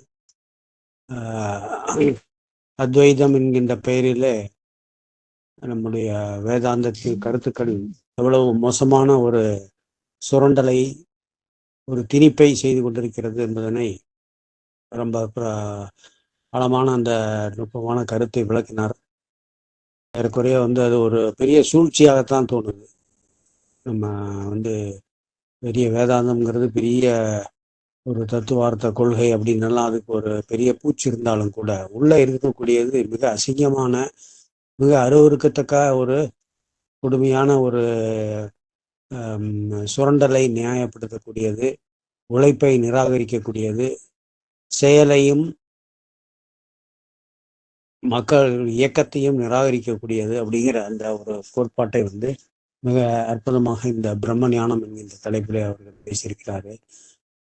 இன்னும் வந்து அது தொடர்ந்து வந்து அதனுடைய இது அதனுடைய தொடர்ச்சியை நாம் கேட்கின்ற பொழுது இன்னும் வந்து அதனுடைய ஆழமான அதனுடைய விளக்கங்களை நாம் பெற முடியும் நான் நினைக்கிறேன். இன்னைக்கு வந்து அந்த கோட்பாட்டை பற்றி பேசுகின்ற பொழுது மற்றொரு விஷயமும் வந்து இன்னைக்கு ஞாபகத்துக்கு வருது. இன்னைக்கு நம்ம தமிழ்நாட்டில் இருக்கக்கூடிய பல்வேறு அமைப்புகள் இன்னைக்கு அதை வந்து மிக வேகமாக முன்னெடுத்து வரக்கூடிய எதிர்பார்க்கிறோம்.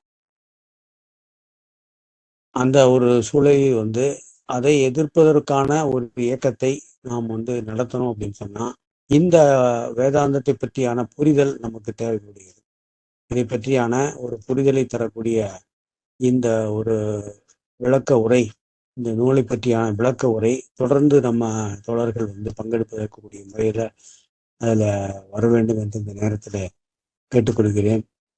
மற்றும் வந்து இந்த சம்பந்தமான விவாதத்தில் கலந்து கொள்வதற்காக தோழர்கள் முன்வர வேண்டும். இதில் வந்து அவருடைய நம்ம விளக்கங்களை கேட்போம் என்று தெரிவித்து, குறிப்பாக வந்து இந்த நேரத்தில் வந்து இந்த நூலினுடைய ஆசிரியராக இருக்கக்கூடிய நம்முடைய அருமை தோழர் முத்துமோகன் அவருடைய உடல்நிலையும் அவர் வந்து ஒரு ஒரு மருத்துவமனையிலே சென்று சிகிச்சை பெறுகிற அளவுக்கு அவருடைய நிலைமை சமீபத்தில் வந்து கேள்விப்பட்டோம். நம்முடைய தோழர்களும் சென்று பார்த்து வந்திருக்கிறார்கள். அவர் வந்து இப்போதைக்கு அவருடைய இது ஓரளவுக்கு சீராக இருக்கிறது என்று சொல்லி அவர் மருத்துவமனையிலிருந்து வீட்டுக்கு திரும்பி இருக்கிறார்னு கேள்விப்பட்டிருக்கிறோம். இந்த நேரத்தில் வந்து அவருடைய அந்த பங்களிப்பை நாம் நினைவு கூற வேண்டிய எல்லா இடங்களுக்கும் அதை வந்து கொண்டு செல்ல வேண்டிய ஒரு கடமை நம்மிடத்தில் இருக்கிறது. அந்த முறையில வந்து அவருடைய படைப்புகளை பற்றியான நேரடியான நூல்களும் நடத்த வேண்டிய அவசியம் இருக்குது. அதற்கு வந்து இந்த உரையானது மிக மிக ஒரு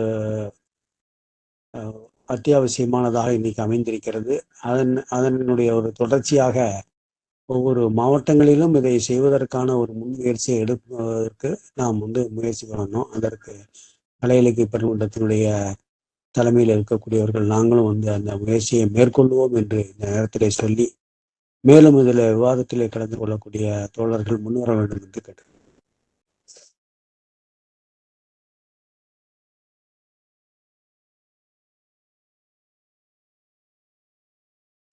கங்கா.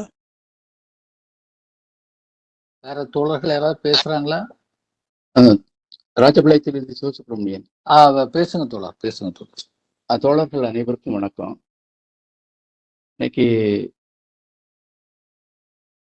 ஆதிராமன் தோழர் வந்து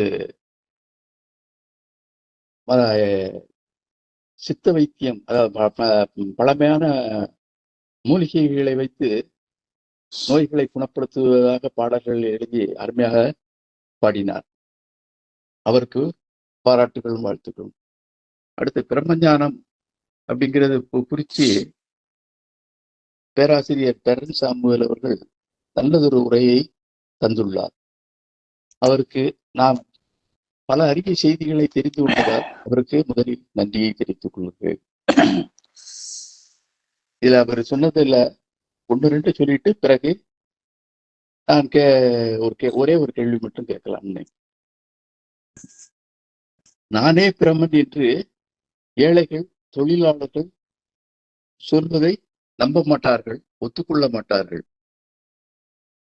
பார்ப்பான் சொன்னா நம்புவர், ஒத்துக்கொள்வர். இது வந்து எல்லாருக்கும் மனதாக இல்லை. இதுதான் சாதி ஆதிக்கம் என்று சொல்ல தோன்றுகிறது.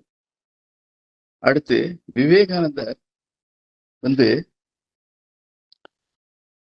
பிராக்டிக்கல் வேதாந்தம் அப்படிங்கறத அமெரிக்காவில சொல்றாரு, அதை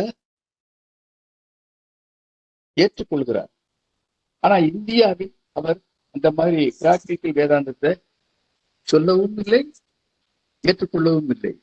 இது வந்து அவரிடமே காணக்கூடிய ஒரு இரட்டை வேடமாகவே தெரிகிறது. அடுத்து அதாவது சூன்யவாதம், மாயவாதம்னு சொல்லி ரொம்ப ஒரு கடினமான பகுதிக்குள்ள போறாங்க. அதுல வந்து பிரச்சனைகள் வந்தால் பேசக்கூடாது அப்படின்னு சொல்றாப்புல. அது எப்படி? பிரச்சனைகள் வந்தா பேசித்தானே தீர்க்கணும். அவங்க சொல்றதே ஒரு முரண்பாடா இருக்கிறது.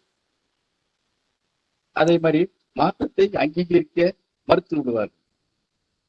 இப்படியெல்லாம் இருக்கிறது அவங்களிடம் காணக்கூடிய ஒரு இயல்பான தத்துவம் உள்ள ஒரு இதா தெரியல என்றே சொல்ல தோன்றுகிறது. அடுத்து என்னுடைய கேள்வி வந்து உடனே ஒண்ணுதான். தத்துவ கருத்துக்களை கேட்பதற்கு கடவுள் பக்தியாளர்களே முன்வருவதில்லை. காரணம், இந்த தத்துவம் வந்து கணக்கை போல ஒரு கடினமாக இருப்பதாலா அப்படின்னு கேட்டேன். இந்த தத்துவ கருத்துக்களை கேட்பதற்கு இப்ப நம்ம பேசுற அளவுக்கு ஒரு கடவுள் பக்தியாளர்கள் வந்து பேச மாட்டேங்காங்க. இந்த பிரம்மஞானம் இதை பற்றியே தான் இந்த பேராசிரியர் தோழர் முத்துமோகன் அவர்களுடைய இந்த நூல்களை பற்றி பேசுவதற்கு நம்ம இடதுசாரி சிந்தனையாளர்கள் முன்வருவதை போல கடவுள் பக்தியாளர்கள் முன்வருவதில்லை. காரணம் வந்து இது வந்து கணக்கை போல கடினமாக இருப்பதாலா என்று ஒரு கேள்வியை முன்வைக்கிறேன். வாய்ப்புக்கு நன்றி.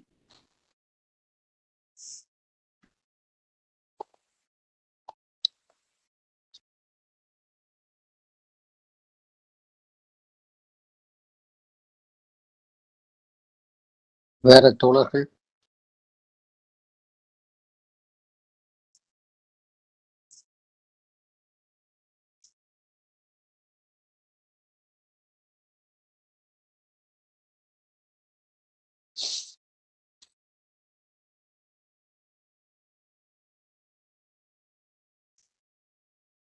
சரி, அப்ப நான் 2 வார்த்தைகள் பேசுறேன். அன்பான தோழர்களே, மிக ஆச்சரியமான ஒரு உரையை வந்து தம்பி டெரன்ஸ் சாமுவல் நமக்கு தந்திருக்கிறார். அது நாம் ஒவ்வொருவரும் நின்று நிதானித்து சிந்திக்க வேண்டிய அடிப்படைகள் இவை எல்லாமே. இது வெறுமனே ஒரு உரை இல்லை என்பதை நாம் எல்லா இடத்தும் சுட்டிக்காட்டிக் கொண்டே வருகிறோம். காரணம், நம்முடைய அண்ணன் முத்துமோகன் இந்த இந்திய தத்துவங்களும் தமிழின் தடங்களும் என்ற நூல் மூலமாக நமக்கு தந்திருக்கக்கூடியது ஒரு மிகப்பெரிய அறிவு களஞ்சியம். அது தத்துவ களஞ்சியம். அது தமிழில் இதுபோல் ஒரு நூல் இல்லை. ஒருவேளை இனி வருங்காலத்தில் வரலாமாக இருக்கலாம். ஆனால் தற்சமயம் நாம் பார்க்கின்ற போது இந்தியாவில் குறிப்பாக தமிழ் தத்துவ தளத்தில் அண்ணன் முத்துமோகன் செய்திருக்கக்கூடிய பங்களிப்பினுடைய அந்த பங்களிப்பு தனித்துவமானது. அந்த அளவுக்கு மிக மிக நுட்பமாக இந்திய சிந்தனையில், இந்திய மரபில், இந்திய தத்துவ தளத்தில் நடந்த போராட்டங்கள், நடந்த நிகழ்வுகளை எல்லாம் மற்ற தத்துவ புத்தகங்களில் கிடைக்காத அளவுக்கு கொண்டு வந்திருக்கிறார். அதற்கு காரணம் அண்ணன் முத்துமோகன் இந்த இந்திய வரலாற்றிலும் இந்திய பண்பாட்டிலும் ஆழங்கால் பட்டு பயணப்பட்ட ஒரு தன்மை. மொத்தத்தில் அவனுடைய வாழ்க்கையே அதற்காக செலவழிக்கப்பட்டிருக்கிறது. ஏறத்தாழ 30-40 ஆண்டுகள் அவன் தத்துவத்திற்காகவே தன்னுடைய வாழ்க்கையை தத்தம் செய்து கொண்டவன். எனவேதான் அண்ணனுடைய புத்தகத்தை நாம் எடுத்து வைத்து விழா வாரியாக பேசிக் கொண்டிருக்கிறதுடைய காரணம் அதுதான். ஏனென்றால் இது அந்த புத்தகத்தை எடுத்து நாம் விரிவாக பேசிவிட வேண்டும் என்ற நோக்கம் அல்ல. ஏனென்றால் அதை பேசுவதன் மூலம் இன்றைக்கு நம் முன்னே இருக்கக்கூடிய சூழல்களை, நாட்டினுடைய யதார்த்தங்களை புரிந்து கொள்ள முடியும் நம்மால். எப்படி 3000 ஆண்டுகளாக இந்த வைதீகம் இந்த நாட்டை அடிமைப்படுத்தி வைத்திருக்கிறது என்பதை நம்மால் புரிந்து கொள்ள முடியும். இன்றைக்கும் அதுதான் நடந்து கொண்டிருக்கிறது என்பதை நாம் புரிந்து கொள்ள வேண்டும். அதான் இப்போ நம்முடைய தோழர் ரமணி அவர்கள் பேசுகின்ற போது சொன்னது, இந்த முத்துமோனுடைய இந்த நூலினுடைய தன்மைகளை, அடிப்படைகளை எல்லா மாவட்டங்களிலும் கொண்டு பரப்ப வேண்டும் என்று சொல்லும் போது அதில் வெளிப்பட்ட கருத்து நிலை இதுதான். ஏனென்றால் இது எல்லாருக்கும் தெரிய வேண்டும். அண்ணன் முத்துமோகன் வைத்திருக்கக்கூடிய முன்வைப்புகள் எல்லா இடத்திலும் பரப்புரை செய்யப்பட வேண்டும். அந்த அளவுக்கு மிக நுட்பமான விஷயங்களை அண்ணன் முத்துமோகன் நமக்கு இந்த நூல் மூலம் தந்திருக்கிறார். அதை மிக காத்திரமாக நமக்கு தம்பி டெரன்ஸ் தந்து கொண்டிருக்கிறார். ஏன்னா அந்த புத்தகத்தை படித்து அதை உள்வாங்கி திருப்பி பேசுவது என்பது அத்தனை எளிதான காரியம் அல்ல. அது ஏற்கனவே நாம் சொன்னதுதான். ஒன்று, தம்பி டெரன்ஸ் சாமுவேல் ஒரு தத்துவ பேராசிரியராக இருக்கிறார் என்பது ஒன்று என்று சொன்னால், தம்பி டெரன்ஸ் சாமுவேல் அண்ணன் முத்துமோகனுடைய நேரடி மாணவராகவும் இருந்தவர் என்பது ஒரு முக்கியமான விஷயம். எனவேதான் அண்ணனுடைய கருத்து நிலைகளை, அந்த உணர்வு நிலைகளை எல்லாம் உள்வாங்கி பேசக்கூடிய ஒரு ஆற்றல் தம்பி டெரன்ஸுக்கு இருக்கிறது. அதை நாம் எல்லா நிகழ்வுகளிலும் பார்த்து கொண்டே இருக்கிறோம். எனவே இன்றைக்கு நடக்கக்கூடிய இந்த இந்திய தத்துவம் சம்பந்தமான இந்த உரையாடல்களை நாம் உள்வாங்கி நாமும் வெளியே கொண்டு போக வேண்டும் என்று சொன்னால், நாம் இதில் இன்னமும் அதிகமாக பயணப்பட வேண்டும், அல்லது இந்த மாதிரி இடங்களில் விவாதிப்பதற்கு முன் வர வேண்டும். தப்பாற்றுகளை ஒருவேளை பேசும்போது, ஒருவேளை நம்ம பேசிட்டு இருக்கும்போது இங்கேயே ஒரு கருத்தையோ ஒரு கேள்வியை கேட்கும் போது தவறாக கூட ஒருவேளை வந்து விடலாம். என்றாலும் பிரச்சனை கிடையாது. இவை எல்லாம் பேசப்பட வேண்டும். ஏன்னா இதெல்லாம் பேசாம இன்றைக்கு இருக்கக்கூடிய இந்திய அரசியலை புரிய முடியாது. அரசியல் என்பது அரசியல் மேடைகளில் நடக்கின்ற ஒரு விஷயமாக கருதி விடாதீர்கள். இந்த அரசியல் எல்லாவற்றுக்கு பின்னாடி இருக்கக்கூடிய ஒரு தத்துவ சிக்கல்.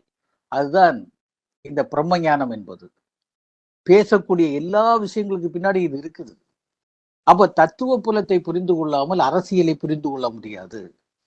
அல்லது இந்த தத்துவ தளத்தை புரியாமல் சமூக கருத்தோட்டங்களை, சமூக கருத்தியலை கூட புரிந்து கொள்ள முடியாது. இவை எல்லாவற்றையும் புரிந்து கொள்வதற்கு இந்த தத்துவ புலம் வேண்டும் நமக்கு. அப்ப இந்தியாவிலே தத்துவம் எப்படி ஆகி வந்திருக்கிறது என்பதைத்தான் அண்ணன் முத்துமோகன் தொடர்ச்சியாக பேசிக்கொண்டே வருகிறார். அதில் தான் இந்த பிரம்மஞானம் என்பது வருகிறது. இந்த கருத்தோட்டங்கள் நமக்கு மிக அடிப்படையான சில உண்மைகள் எல்லாம் நமக்கு தந்திருக்குது. என்னன்னா, இது எல்லாத்திலையும் பார்த்தாச்சுன்னா என்ன வருதுன்னா, இந்த இந்த அண்மை காலமாக நடந்து கொண்டிருக்கக்கூடிய உரையாடல் மூலமாக நாம் புரிந்து கொள்வது என்பதா, இந்த வெளியிலிருந்து வந்த அந்த ஆரிய இனம் தன்னை காப்பாற்றிக் கொள்ள, தன்னுடைய சுய அடையாளத்தை காப்பாற்றிக் கொள்வதற்காகத்தான் எல்லா பிரயத்தனங்களையும் செய்திருக்கிறது என்பது மிக முக்கியமான ஒன்று. தன்னுடைய சுய அடையாளத்தை காப்பாற்றிக் கொண்டு நான் உயர்ந்தவன், நீ தாழ்ந்தவன் என்று காட்டுவதற்காகத்தான் அத்தனை பிரயத்தனங்களும் அத்தனை எத்தனிப்புகளும் நடந்திருக்கிறது என்பதை நாம் புரிந்து கொள்ள முடிகிறது. அதனால்தான் அவர்கள் மாற்றங்களை அங்கீகரிப்பதில்லை. தங்களை புனிதமானவர்களாக மாற்றிக்கொண்டு மற்றவர்களை தீட்டாக மாற்றிக்கொண்டு, ஏனென்றால் அந்த உலகமே அவர்களுக்கு தீட்டு தான். உலகம் தீட்டு, மனிதர்கள் தீட்டு, எல்லோருமே தீட்டு அவர்களுக்கு. அவங்க மட்டும் புனிதமானவர்கள். அவர்கள் சொல்லக்கூடிய பிரம்மம் மட்டும் புனிதமானது என்று சொன்னால், இதெல்லாம் இந்த சிந்தனையுடைய வெளிப்பாடுகள் தான் இந்த நாடு முழுவதும் பரவி கிடக்குது. நிறைய பேர் என்னன்னு தெரியாமல் நம்ம அதுக்கு பின்னாடிதான் போயிட்டு இருக்கிறோம். ஆனா அதே நேரத்துல புத்தன் மாற்றத்தை அங்கீகரித்தவர் என்று சொன்னால், புத்தன் இந்த மண்ணிலிருந்து உருவானவர். புத்தனுடைய சிந்தனை என்பது இந்த மண்ணினுடைய பூர்வீக தளங்களில் இருந்து உருவானதால் அவர் மாற்றங்களை அங்கீகரிக்கிறார். விஷயங்களை நேரடியாக பேசுகிறார். அந்த மாதிரி பம்மாத்து கிடையாது. ஆரியம் பேசுவது அத்தனையும் பம்மாத்து. நீங்க உள்ள புகுந்து பார்த்தீங்கன்னா எல்லாமே பம்மாத்து தான். அந்த பம்மாத்தினுடைய வெளிப்பாடு தான் இன்றைக்கு அரசியலில் இருக்கக்கூடிய பம்மாத்து. இன்றைக்கு ஆட்சி அதிகாரத்திலே ஒன்றிய அரசிலும் மற்ற இடங்களிலும் இருக்கக்கூடியவர்கள், இந்துத்துவா பேசக்கூடியவர்கள் செய்யக்கூடிய பாருங்க, எல்லாத்திலுமே பம்மாத்து இருக்கு. அவர்கள் எதை சொல்லுகிறார்களோ அதற்கு நேர்மாறான ஒன்றைத்தான் அவர்கள் செய்து கொண்டிருப்பார்கள். அவங்களுக்கு இடையில எப்போதுமே ஒரு ஹிடன் அஜெண்டா இருந்து கொண்டே இருக்கும். இது எல்லாமே நம்ம இந்த தத்துவங்களை புரியும் போது நமக்கு தெரியும். இது வெறுமனே அதான் தத்துவ புலத்தை இது பண்ணக்கூடணும். அதுல அண்ணன் முத்துமோகன் சொல்லக்கூடிய ஒரு முக்கியமான விஷயம், இந்த இடத்துல ஏன் இப்படி ஒரு கருத்தமைப்பை, ஒரு தத்துவ அமைப்பை இவர்கள் கட்டமைத்தார்கள், ஆரியர்கள் செய்தார்கள்ங்கிறதுக்கு அண்ணன் ஒரு முக்கியமான ஒரு விளக்கத்தை கொடுக்கக்கூடியது. அவங்க இங்க ஆரம்பத்தில் இங்கே வந்தபோது இங்கிருந்த பூர்வகுடி மக்களை கண்டுள்ள பயம். அந்த பயம் என்னவென்று சொன்னால், இந்த பூர்வகுடி மக்களோடு நாம் கலந்து விடக்கூடாது, நாம் கரைந்து விடக்கூடாது என்ற ஒரு அச்சம். அதை அண்ணன் சொல்லக்கூடிய வார்த்தை எத்னிக் ஃபியர் என்று சொல்லுகிறார். இன அச்சம். அதுதான் இதனுடைய மூல ஊற்றுக்கண்ணாக இருக்கிறது. ஆரியர்களுடைய இன அச்சம் அவர்கள் தங்களை காப்பாற்றிக் கொள்வதற்காகவும் இந்த மண்ணில் இருந்தவர்களை அடிமைப்படுத்துவதற்காகவும் அவர்கள் செய்து கொண்ட ஏற்பாடாகத்தான் இந்த வேதம், இல்ல வேதாந்தம் அல்லது அத்வைதம் எல்லாமே, அல்லது வர்ணாசிரம தர்மம் அல்லது சனாதனம் எல்லாமே இதனுடைய வெளிப்பாடுகள் தான். அப்ப இதனுடைய தோற்றுவாய் என்பது அவர்களுடைய இன அச்சம். வெளியிலிருந்து வந்திருக்கிறோம், இந்த மண்ணில் நாம் கரைந்து விடக்கூடாது என்பதற்காக அன்றைக்கும் இன்றைக்கும் அதுதான் நடந்து கொண்டிருக்கிறது. அதற்காக அவர்கள் கட்டமைத்த இந்த ஒரு கட்டமைப்பு தான் இவை எல்லாமும். இதை நம்ம கொஞ்சம் புரிந்து கொள்ள வேண்டும் என்று சொன்னால், இதை விவாதிப்பதற்கும் நாம வரணும். ஏன்னா இது விவாதத்தின் மூலம்தான் நம்ம இந்த விஷயத்தை புரிந்து கொள்ள முடியும். சொல்லுவதை அப்படியே கேட்பது ஒரு பக்கம் என்று சொன்னால், கேட்டதை நாம் கேள்வி கேட்கக்கூடியது, விவாதிக்கக்கூடிய ஒரு விஷயத்தை நாம செய்யணும். அந்த வகையில் நான் தோழர்களோடு சொல்லக்கூடிய ஒரு வேண்டுகோள் என்பது, அந்த அண்ணன் முத்துமோகனுடைய நூல் இப்போது நம்முடைய நியூ செஞ்சுரி புத்தக நிறுவனத்தில் புத்தகங்கள் இருக்கின்றன. அந்த புத்தகத்தை வாங்கி நம்முடைய தோழர்கள் எல்லோரும் படிக்க வேண்டும் என்று அன்போடு கேட்டுக்கொள்கிறேன். ஏனென்றால் தமிழ்நாட்டில் நாம் இதை செய்ய வேண்டும். அது முத்துமோகனுடைய நூல் என்பதற்காக அல்ல, முத்துமோகன் அந்த நூலில் செய்து வைத்திருக்கக்கூடிய அற்புதமான பங்களிப்புக்காக. அந்த புத்தகத்தினுடைய ஒவ்வொரு பக்கமும் நம்முடைய கண்களை திறக்க வைக்கக்கூடிய ஆற்றல் படைத்தது. நாம் வாழக்கூடிய இந்த மண்ணில், இந்தியாவில் எப்படிப்பட்ட சூழலில் வாழ்கிறோம் என்பதை நமக்கு உணர்த்தக்கூடியது. அதே போல தமிழின் தடங்கள் என்று அடுத்த பகுதி வரப்போகிறது. அது வருகிற போது தமிழினுடைய தனித்தன்மையை மிகச்சிறப்பாக விளக்கக்கூடிய புத்தகம் இது. எனவே இந்த புத்தகத்தை எல்லோரும் வாங்கி நாம் இந்த புத்தகத்தை மீண்டும் மீண்டும் படிக்க வேண்டும். ஏனால் இந்த புத்தகமும் ஒரு வாசிப்பில் நம்மால் புரிந்து கொள்ள முடியாது என்பதை நான் எடுத்து சொல்ல வேண்டும். பல முறை நாம் படிக்க வேண்டிய, பல முறை விவாதிக்க வேண்டிய ஒரு நூலாக அந்த நூல் இருக்கிறது. மிக அடிப்படையான ஒரு நூலாக இந்த நூலை நான் கருதுகிறேன். முத்துமோகனுடைய படைப்புகளில் இது ஒரு அடிப்படையான ஒரு நூல். அந்த வகையிலே நாம் எல்லோரும் அதை செய்ய வேண்டும். செய்கின்ற போது நாம் இந்த தத்துவ உரையாடல் நடத்தும் போது இந்த தத்துவ உரையாடலும் இன்னும் இன்னும் சிறப்பாக மாறும். நம்முடைய பார்வையை இன்னும் கூர்மையாக்கும், நம்முடைய செயல்பாடுகளை இன்னும் விவேகமாக மாற்றக்கூடிய ஆற்றல் இந்த நூலுக்கு இருக்கிறது என்பதை இந்த இடத்திலே சுட்டிக்காட்ட விரும்புகிறேன். இன்றைய நிகழ்விலே தமிழ்தாய் வாழ்த்து பாடிய அருமை நண்பன் சைமன், அதே போல இசைப்பாடல் பாடிய அருமை தோழர் ஆதிராமன், அதுபோல அற்புதமாக தலைமை தாங்கி இந்த நிகழ்ச்சியை நடத்திய தோழர் ரமணி, எல்லாவற்றுக்கும் மேலாக நம்முடைய இந்த நிகழ்விலே மெய்நிகர் மேடையிலும் முகநூல் நிறையிலும் கலந்து கொண்ட தோழர்கள், எல்லாவற்றுக்கும் மேலாக நம்முடைய அருமை தம்பி டெரன்ஸ் சாமுவேல் சிறப்பான உரையை நமக்கு மாதத்திற்கு 2 முறை தந்து கொண்டிருக்கக்கூடிய அருமை தம்பி டெரன்ஸ், எல்லோருக்கும் ஜீவானாவா சிந்தனை பள்ளியின் சார்பில், சிங்காரவேலர் சித்தாந்த பள்ளியின் சார்பில் அன்பான வணக்கங்களையும் வாழ்த்துக்களையும் நன்றிகளையும் தெரிவித்து முடிக்கின்றேன். நன்றி, வணக்கம்.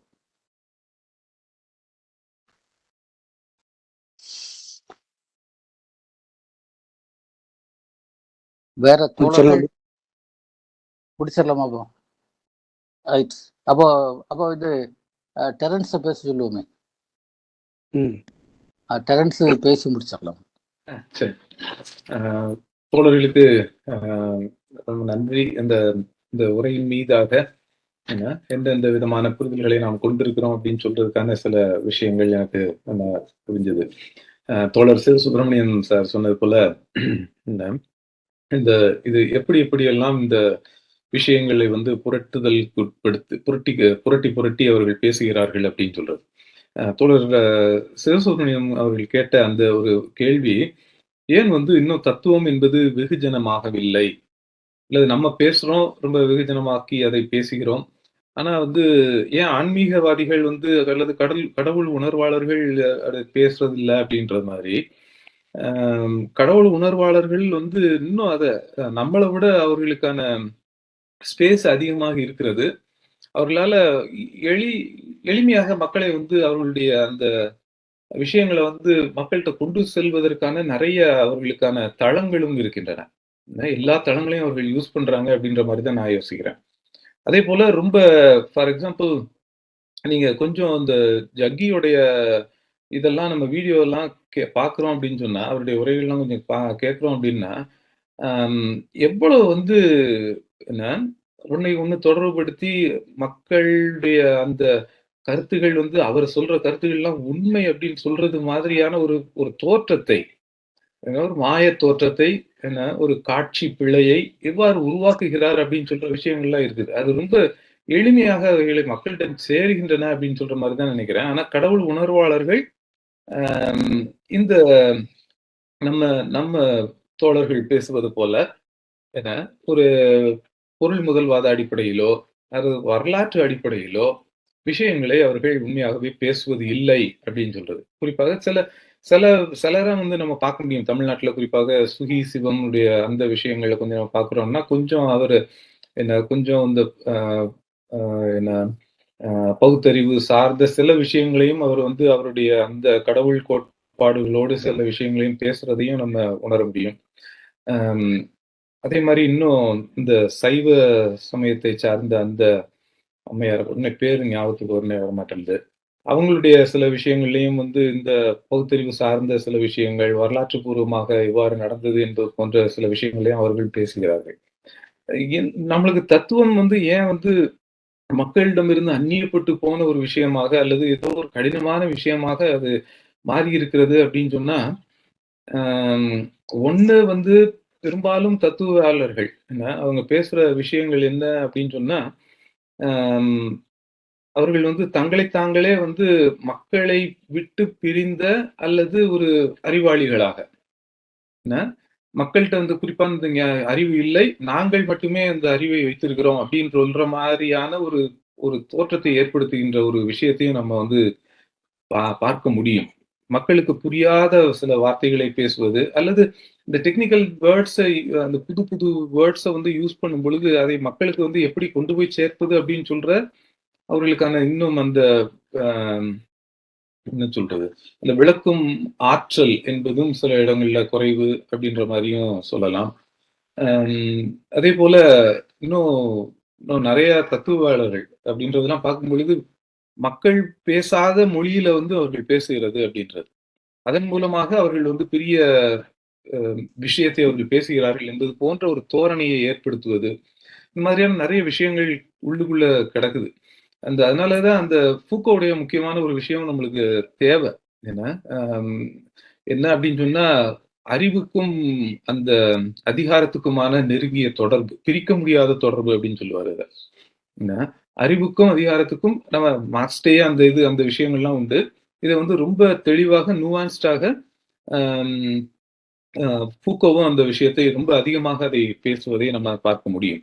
ஸோ அதை தத்துவங்களை வெகுஜனப்படுத்துவது அப்படின்னு சொல்ற ஒரு விஷயமும் கூட நம்ம தொடர்ந்து தமிழ்நாடு கலை இலக்கிய பெருமன்றமும் சரி, அதே போல ஜீவானாவா சிந்தனை பள்ளி, இந்த விஷயங்கள் நம்ம தொடர்ந்து அதைத்தான் பண்ணிட்டு இருக்கிறோம். ஆனா நம்மளுக்கான வீச்சு என்பது அதிகமாக இல்லை அப்படின்னு சொல்றது. தொடர்ந்து அதை நம்ம பண்ணுவோம், அதுக்கான பலன்கள் நமக்கு கிடைக்கும் பின்னொரு காலங்கள்ல அப்படின்னு சொல்ற அந்த ஒரு போப்போட இந்த விஷயங்களை நம்ம பண்றோம் அப்படின்றது. ஒரே இன்னொரு விஷயம் வந்து அவர்கள் வந்து உலகம் தீட்டு அல்லது உலகம் மாயை அப்படின்னு சொல்லும் பொழுது, அம் உலகம் மாயை அப்படின்னு சொன்னா, நம்ம ஒரு ஒரு சின்ன கேள்வி எழுப்பி கேட்கலாம். உலகத்த வந்து மாயை அப்படின்னு சொல்லும் பொழுது, "நீ ஏன்டா உயிர் வாழ்ற அப்ப?" அப்படின்ற மாரி நம்ம ஒரு எதிர்கேள்வி கேட்கிறோம்னா, "உலகம் மாயை, உடல் மாயை. அப்புறம் எதுக்கு சாப்பிடுற? உடல் மாயை." ஆனா இந்த விஷயம் வந்து அவர்களுக்கு பொருந்தாது. இது இது இத நம்ம புரிஞ்சுக்கணும் இத கொஞ்சம். அவங்க வந்து உடல் மாயை, உலகம் மாயை அப்படின்னு சொல்றது வந்து, அது யாருக்காக சொல்றான் அப்படின்றது. அப்ப உண்மையாவே உடல் மாயை, இந்திரியங்கள் மாயை, புலனுணர்வு மாயை அப்படின்னு சொன்னா, அவன் எதுக்கு டெய்லி சாப்பிடுறான் அப்ப? உடல் தான் மாயையே. அப்புறம் எதுக்கு சாப்பிடுற இப்ப? உடலை விட்டா தான் அவனுக்கு பிரம்மத்தை வந்து அடைய முடியும் அப்படின்னு சொல்லும் பொழுது, அப்புறம் எதுக்கு சாப்பிடுற? எதுக்கு உயிர் வாழ்ற? இந்த மாதிரியான ஒரு சின்ன எளிமையான சில கேள்விகளை எழுப்புறோமான்னா, இவர்கள் பேசுவது எல்லாமே வேற ஏதோ ஒரு அர்த்தத்துல வந்து, வேற ஏதோ ஒரு திட்டத்தோடு இவர்கள் பேசுகிறார்கள் அப்படின்னு சொல்றத வந்து, மிக தெளிவாக அதை புரிய முடியும். சரிங்களா? அதுல இந்த ஒரு விஷயத்தை நம்ம சொல்லணும்னு நெனச்சேன். கங்கா அண்ணன் சொல்லும் பொழுது, அந்த விஷயங்கள் கொஞ்சம் நான் இன்னும் பேசிறணும் அதையும் அப்படின்னு சொல்லி நெனச்சேன். உலகம் அவர்கள் வந்து நமக்கு அவர்கள் சொல்லும் பொழுது தீட்டு, புனிதமற்றது, மாயை இந்த விஷயங்களை எல்லாம் யூஸ் பண்ணுவான். ஆனா, அவனுக்கு அப்படின்னு சொல்லி வரும்பொழுது, எல்லாத்தையும் அனுபவிப்பான். சகலத்தையும் அனுபவிப்பான். அவன் வந்து நீங்க வரலாறுலயே பார்க்கிறோம் அப்படின்னு சொன்னா, மருத்துவ தொழில் புரிந்தவர்கள் அனைவருமே வந்து சூத்திரர்கள். ஆனா இன்னைக்கு வந்து மருத்துவ தொழிலுக்காக மருத்துவம் படிப்பதற்காக எவ்வளவு போட்டி அப்படின்னு சொல்றது. இந்த உயர் சாதி சமூகங்கள்ல. ஒரு காலத்துல வந்து சூத்திர தொழில் அப்படின்னு சொன்ன ஒரு விஷயம், இன்னைக்கு எப்படி வந்து அவனுக்கு இயல்பாக அவன் மாற்றிக் கொள்கிறான். இந்த மாதிரியான விஷயங்கள் அவர்களுக்கெல்லாம் மாற்றங்கள் என்பது அவர்களுக்கு இயல்பானது. தொடர்ந்து நடக்கின்ற இந்த வரலாற்று காலகட்டங்கள்ல நடக்கின்ற மாற்றங்களுக்கு ஏற்றமாகவே அவர்கள் வந்து தகவமைத்துக் கொள்ளலாம். அதற்கான உரிமைகள் எல்லாம் அவர்களுக்கு இருக்கிறது. ஆனா நம்ம அந்த மாற்றங்கள் எனக்கு வந்து சமூக மாற்றம் தேவை. எனது ஒடுக்குதலிலிருந்து மாற்றம் தேவை. சுரண்டலிலிருந்து மாற்றம் தேவை அப்படின்னு சொல்லும் பொழுது, இல்ல மாற்றம் என்பது உண்மை அல்ல. அப்படின்னு நிராகரிக்கிற ஒரு ஒரு போக்கையும் இதுல நம்ம புரிய முடியும் அப்படின்னு சொல்றதுதான். என்ன இதெல்லாம் கொஞ்சம் நம்ம ஒரு எளிமையான சில கேள்விகளை எழுப்பி இத நம்ம கேட்கிறோம் அப்படின்னு சொன்னா, இந்த தத்துவங்களுக்கு பின்னால இருக்கிற என்ன புரட்டுகள் அப்படின்னு சொல்றத நம்ம ரொம்ப எளிமையாக புரிய முடியும் அப்படின்னு சொல்றத நான் நினைக்கிறேன். நன்றி தோழர்களே. தொடர்ந்து அடுத்த நிகழ்வுல நம்ம சந்திப்போம். நன்றி. நன்றி தோழர். சரி. வேற ஏதாவது தோழர்கள் பேசுறீங்களா? இல்ல. சரி. ராமச்சந்திரா பேசுறியா? இல்ல. சரி. அப்போ நம்ம வந்து ஜக்கி பற்றி சொன்னாரு. இப்ப அந்த ஜக்கி வாசுதேவனுடைய மோசடிகள், முறைகேடுகள் கண்டிச்சு இப்ப கட்சியே ஒரு பெரிய இயக்கத்தை வந்து அண்மையில கோவையில நடத்துச்சு. ஏறக்குறைய ஒரு 3000 பேர் வந்து நம்ம பெண்களாவே 30,000 பேர் இருக்கும். தமிழ்நாடு முழுமைக்கும் திரட்டி அங்க வந்து ஆன்மீகங்கிற பேர்ல எவ்வளவு பெரிய ஒரு கொடுமை, ஒரு மக்களை, அதுவும் மாணவர்கள், பெண்களை எல்லாம் மயக்கி அங்க வச்சிருக்காங்க அப்படிங்கிறத நம்ம இது பண்ணி அதுக்கு சட்டபூர்வமான நடவடிக்கை வேண்டும் அப்படின்லாம் அந்த கோரிக்கை முத்தரசன் மாநில செயலாளரே அவரை வந்து மீது நடவடிக்கை எடுக்கணுங்கிற அளவுக்கு கோரிக்கை வச்சிருக்காரு. அப்படிப்பட்ட ஒரு பெரிய தாக்குதல் அதெல்லாம் பண்ணா கூட, ஆனா பத்திரிகைகள்ல எந்த செய்தியும் பெரிய அளவுக்கு வரல. அந்த அளவுக்கு அவருடைய அந்த தாக்கம், அந்த இன்ஃப்ளூயன்ஸ் போயிருக்கு. அதே மாதிரி டிவிலையும் வந்து செய்தி வரல. எந்த செய்தி ஒரு சின்ன ஒரு 500 பேர் ஒரு 100 பேர் இருக்கக்கூடிய ஆர்ப்பாட்டங்கள் கூட நம்ம தொலைக்காட்சிகள்ல வருது. ஆனா எந்த ஒரு பெரிய தொலைக்காட்சியிலையும் வந்து இது செய்தியா வரல அப்படிங்கிறது. அப்ப வந்து அவங்க எவ்வளவு தூரம் இந்த ஆதிக்கம் அதிகாரத்துடன் இணைஞ்சிருக்கிறாங்க, அதிகாரம் அவங்களை எப்படி பாதுகாக்கிறது அப்படின்னு தெரியுது. ஆனா அந்த ஒரு நிகழ்ச்சிக்கு பிறகு இப்ப அவர் வந்து அறிக்கைகள்லாம் நிறைய விடுறாரு. இப்ப அந்த ஆர்ப்பாட்டத்துக்கு பிறகு 2-3 அறிக்கை வந்துருச்சு. இப்ப சமீபத்துல இந்த இஸ்கானுடைய பங்களாதேஷ்ல வந்து இஸ்கான் தலைவரை வந்து கைது பண்றதுக்கான ஒரு கைது பண்ணியிருக்காங்கல்ல, அதை கண்டிச்சு அறிக்கை விட்டுருக்காரு. இது மாதிரி வந்து இஸ்கான் தலைவரை இது பண்ணது வந்து ஒரு மத உரிமையை பறிக்கக்கூடிய விஷயம் அப்படின்னு சொல்லி அறிக்கை. அதற்கு முன்பு ஒரு 2-3 அறிக்கை. அப்போ வந்து எந்த அளவுக்கு அவர் உஷாரா. ஆனா நம்ம கேட்ட எந்த கேள்விக்கும் அவர்கிட்ட பதில் இல்லை. இந்த போராட்டத்தில் எழுப்பிய எந்த இதற்கும் எந்த விளக்கமும் தரல.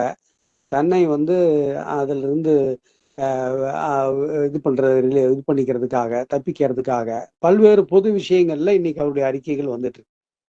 அந்த அளவிற்கு வந்து ஜக்கி போன்றவர்கள் ஒரு பெரிய ஒரு வாய்ச்சவடால் செய்து கொண்டு பல்வேறு இந்த மாதிரி நீங்க சொல்லக்கூடிய அவருடைய வீடியோக்கள் மூலமாக மூளைச்சலவை அப்படிங்கிறத செய்து கொண்டிருக்கக்கூடிய நேரத்தில் நாம் வந்து இந்த வைதிகத்தினுடைய இந்த விஷமத்தனமான இந்த அடிப்படைகளை எல்லாம் வந்து விளக்க வேண்டிய தெரிந்து கொள்ள வேண்டிய ஒரு கடமை நமக்கு இருக்குது. அதை தோழர் கங்கா சொல்லியபடி அதை வந்து நம்ம முத்துமோகனுடைய கருத்துக்கள் அந்த நூலை அதை வந்து தமிழகம் முழுவதுக்கு கொண்டு செல்வதற்கான முயற்சியை மேற்கொள்ளணும் அப்படிங்கிற ஒரு உறுதிப்பாட்டை எடுத்துக்கொள்ளணும்னு நான் நினைக்கிறேன். நன்றி தோழர். சரி, ஏன்னா இது வந்து இப்போ தோழர் ரமணி அவர்கள் சொன்னது நம்ம நேரடியாக தமிழ்நாட்டில் சந்திக்கக்கூடிய ஒரு பிரச்சனை. அந்த பிரச்சனையும் கூட நீங்க நம்ம எப்படி பார்க்கணும்னு சொல்லியாச்சுன்னா, நாம பெரியார் மண் என்று பெருமையோடு பேசக்கூடிய மண்ணில் இது நடந்து கொண்டிருக்கிறது. அதையும் பார்க்கணும். இவ்வளவு அடிப்படையான திராவிட இயக்கம், இவ்வளவு பகுத்தறிவு பிரச்சாரம் நடைபெற்ற இடத்தில் ஜக்கி வாசுதேவ் என்று சொல்லக்கூடிய ஒரு ஆளு எவ்வளவு பெரிய ஒரு ஒரு ராஜாங்கத்தை இங்கே நடத்தி கொண்டிருக்கிறார். அதுக்கு அகில இந்தியா முழுவதும் அவருக்கு ஆதரவு இருக்குது. எந்த அளவுக்கு இருக்குன்னா, சுப்ரீம் கோர்ட்டே அவருக்கு பக்கத்தில் நிற்குது. இங்குள்ள மாநில அரசும் இங்க இருக்கக்கூடிய போலீஸ் துறையும் ஒரு நியாயமான ஒரு நடவடிக்கையில் இறங்கிய போது அதை தடுக்கின்ற வகையில நடந்து போச்சு. அன்னைக்கு அதை சுப்ரீம் கோர்ட் அப்படி தலையிடாமல் இருந்தால் விளைவுகள் வேறையாக இருந்திருக்கும். அப்போ இப்படிப்பட்ட எவ்வளவு மோசமான சூழலில் நாம் வாழ்ந்து கொண்டிருக்கிறோம் என்பதை காட்டுகிறது. சாதாரண விஷயம்லாம் ஒண்ணு கிடையாது. அவர் தோழர் சொன்னதுதான், மிகப்பெரிய அளவுக்கு நடைபெற்ற போராட்டமே பெண்கள் நடத்திய போராட்டம். அது ஆண்கள் இல்லை, பெண்கள் துணிச்சலோடு இறங்கி நின்று ஜக்கிக்கு எதிராட்டு அவ்வளவு செய்தாங்க. ஆனா அது வந்து தமிழ்நாட்டிலே செய்தியாகவில்லை. அப்புறம் என்னது? அப்ப இது எல்லாத்துக்கு பின்னாடி நீங்க பாத்தீங்கன்னா, அந்த வைதீகத்தினுடைய விளையாட்டை நீங்கள் நேரடியாக உணரவே முடியாது. வைதிகம் அப்படிப்பட்ட தந்திரங்களை தன்னுடைய கைவசம் வச்சிருக்கு. அது விளையாடுகிறது என்பதை நாம் புரிந்து கொள்ள முடியாது. அப்பதான் எனக்கு என்னன்னா, 2019 தேர்தல் நடைபெற்றுக் கொண்டிருக்கிற போது அந்த அம்மாவுக்கு பேர் எனக்கு மறந்து போச்சுது. ஒரு பத்திரிகையாளர் ரொம்ப அழகாக ஒரு வார்த்தை சொன்னாங்க. இந்த RSS பிஜேபி இவர்கள் இன்றைக்கு என்ன செய்து கொண்டிருக்கிறார்கள் என்பதை நாம் புரிந்து கொள்வதற்கு இன்னும் 40 ஆண்டுகள் ஆகும் என்று சொன்னார்கள். அதனுடைய பொருள், அவர்கள் இன்றைக்கு செய்யக்கூடிய எந்த நடவடிக்கையை நாம நேரடியாக புரிய முடியாது. ஒரு 40 ஆண்டுகள் கழியும் போது அது என்னன்னு நம்முடைய தலையில வந்து நிற்கும். அது அப்ப ஐயோ ஐயோன்னு சத்தம் போட வேண்டியது. அப்படிப்பட்ட ஒரு இக்கட்டான மிக மிக மோசமான ஒரு சூழல். அதுக்கு ஒரு நல்ல உதாரணம் தான் ஜக்கி வாசுதேவ்.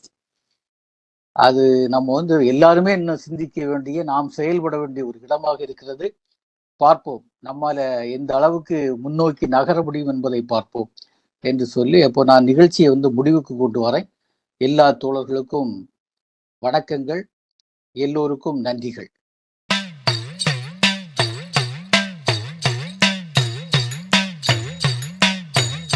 பிறப்பு ஒக்கும் எல்லா உயிர்க்கும் சிறப்பு ஒவ்வா செய்தொழில் வேற்றுமையான்.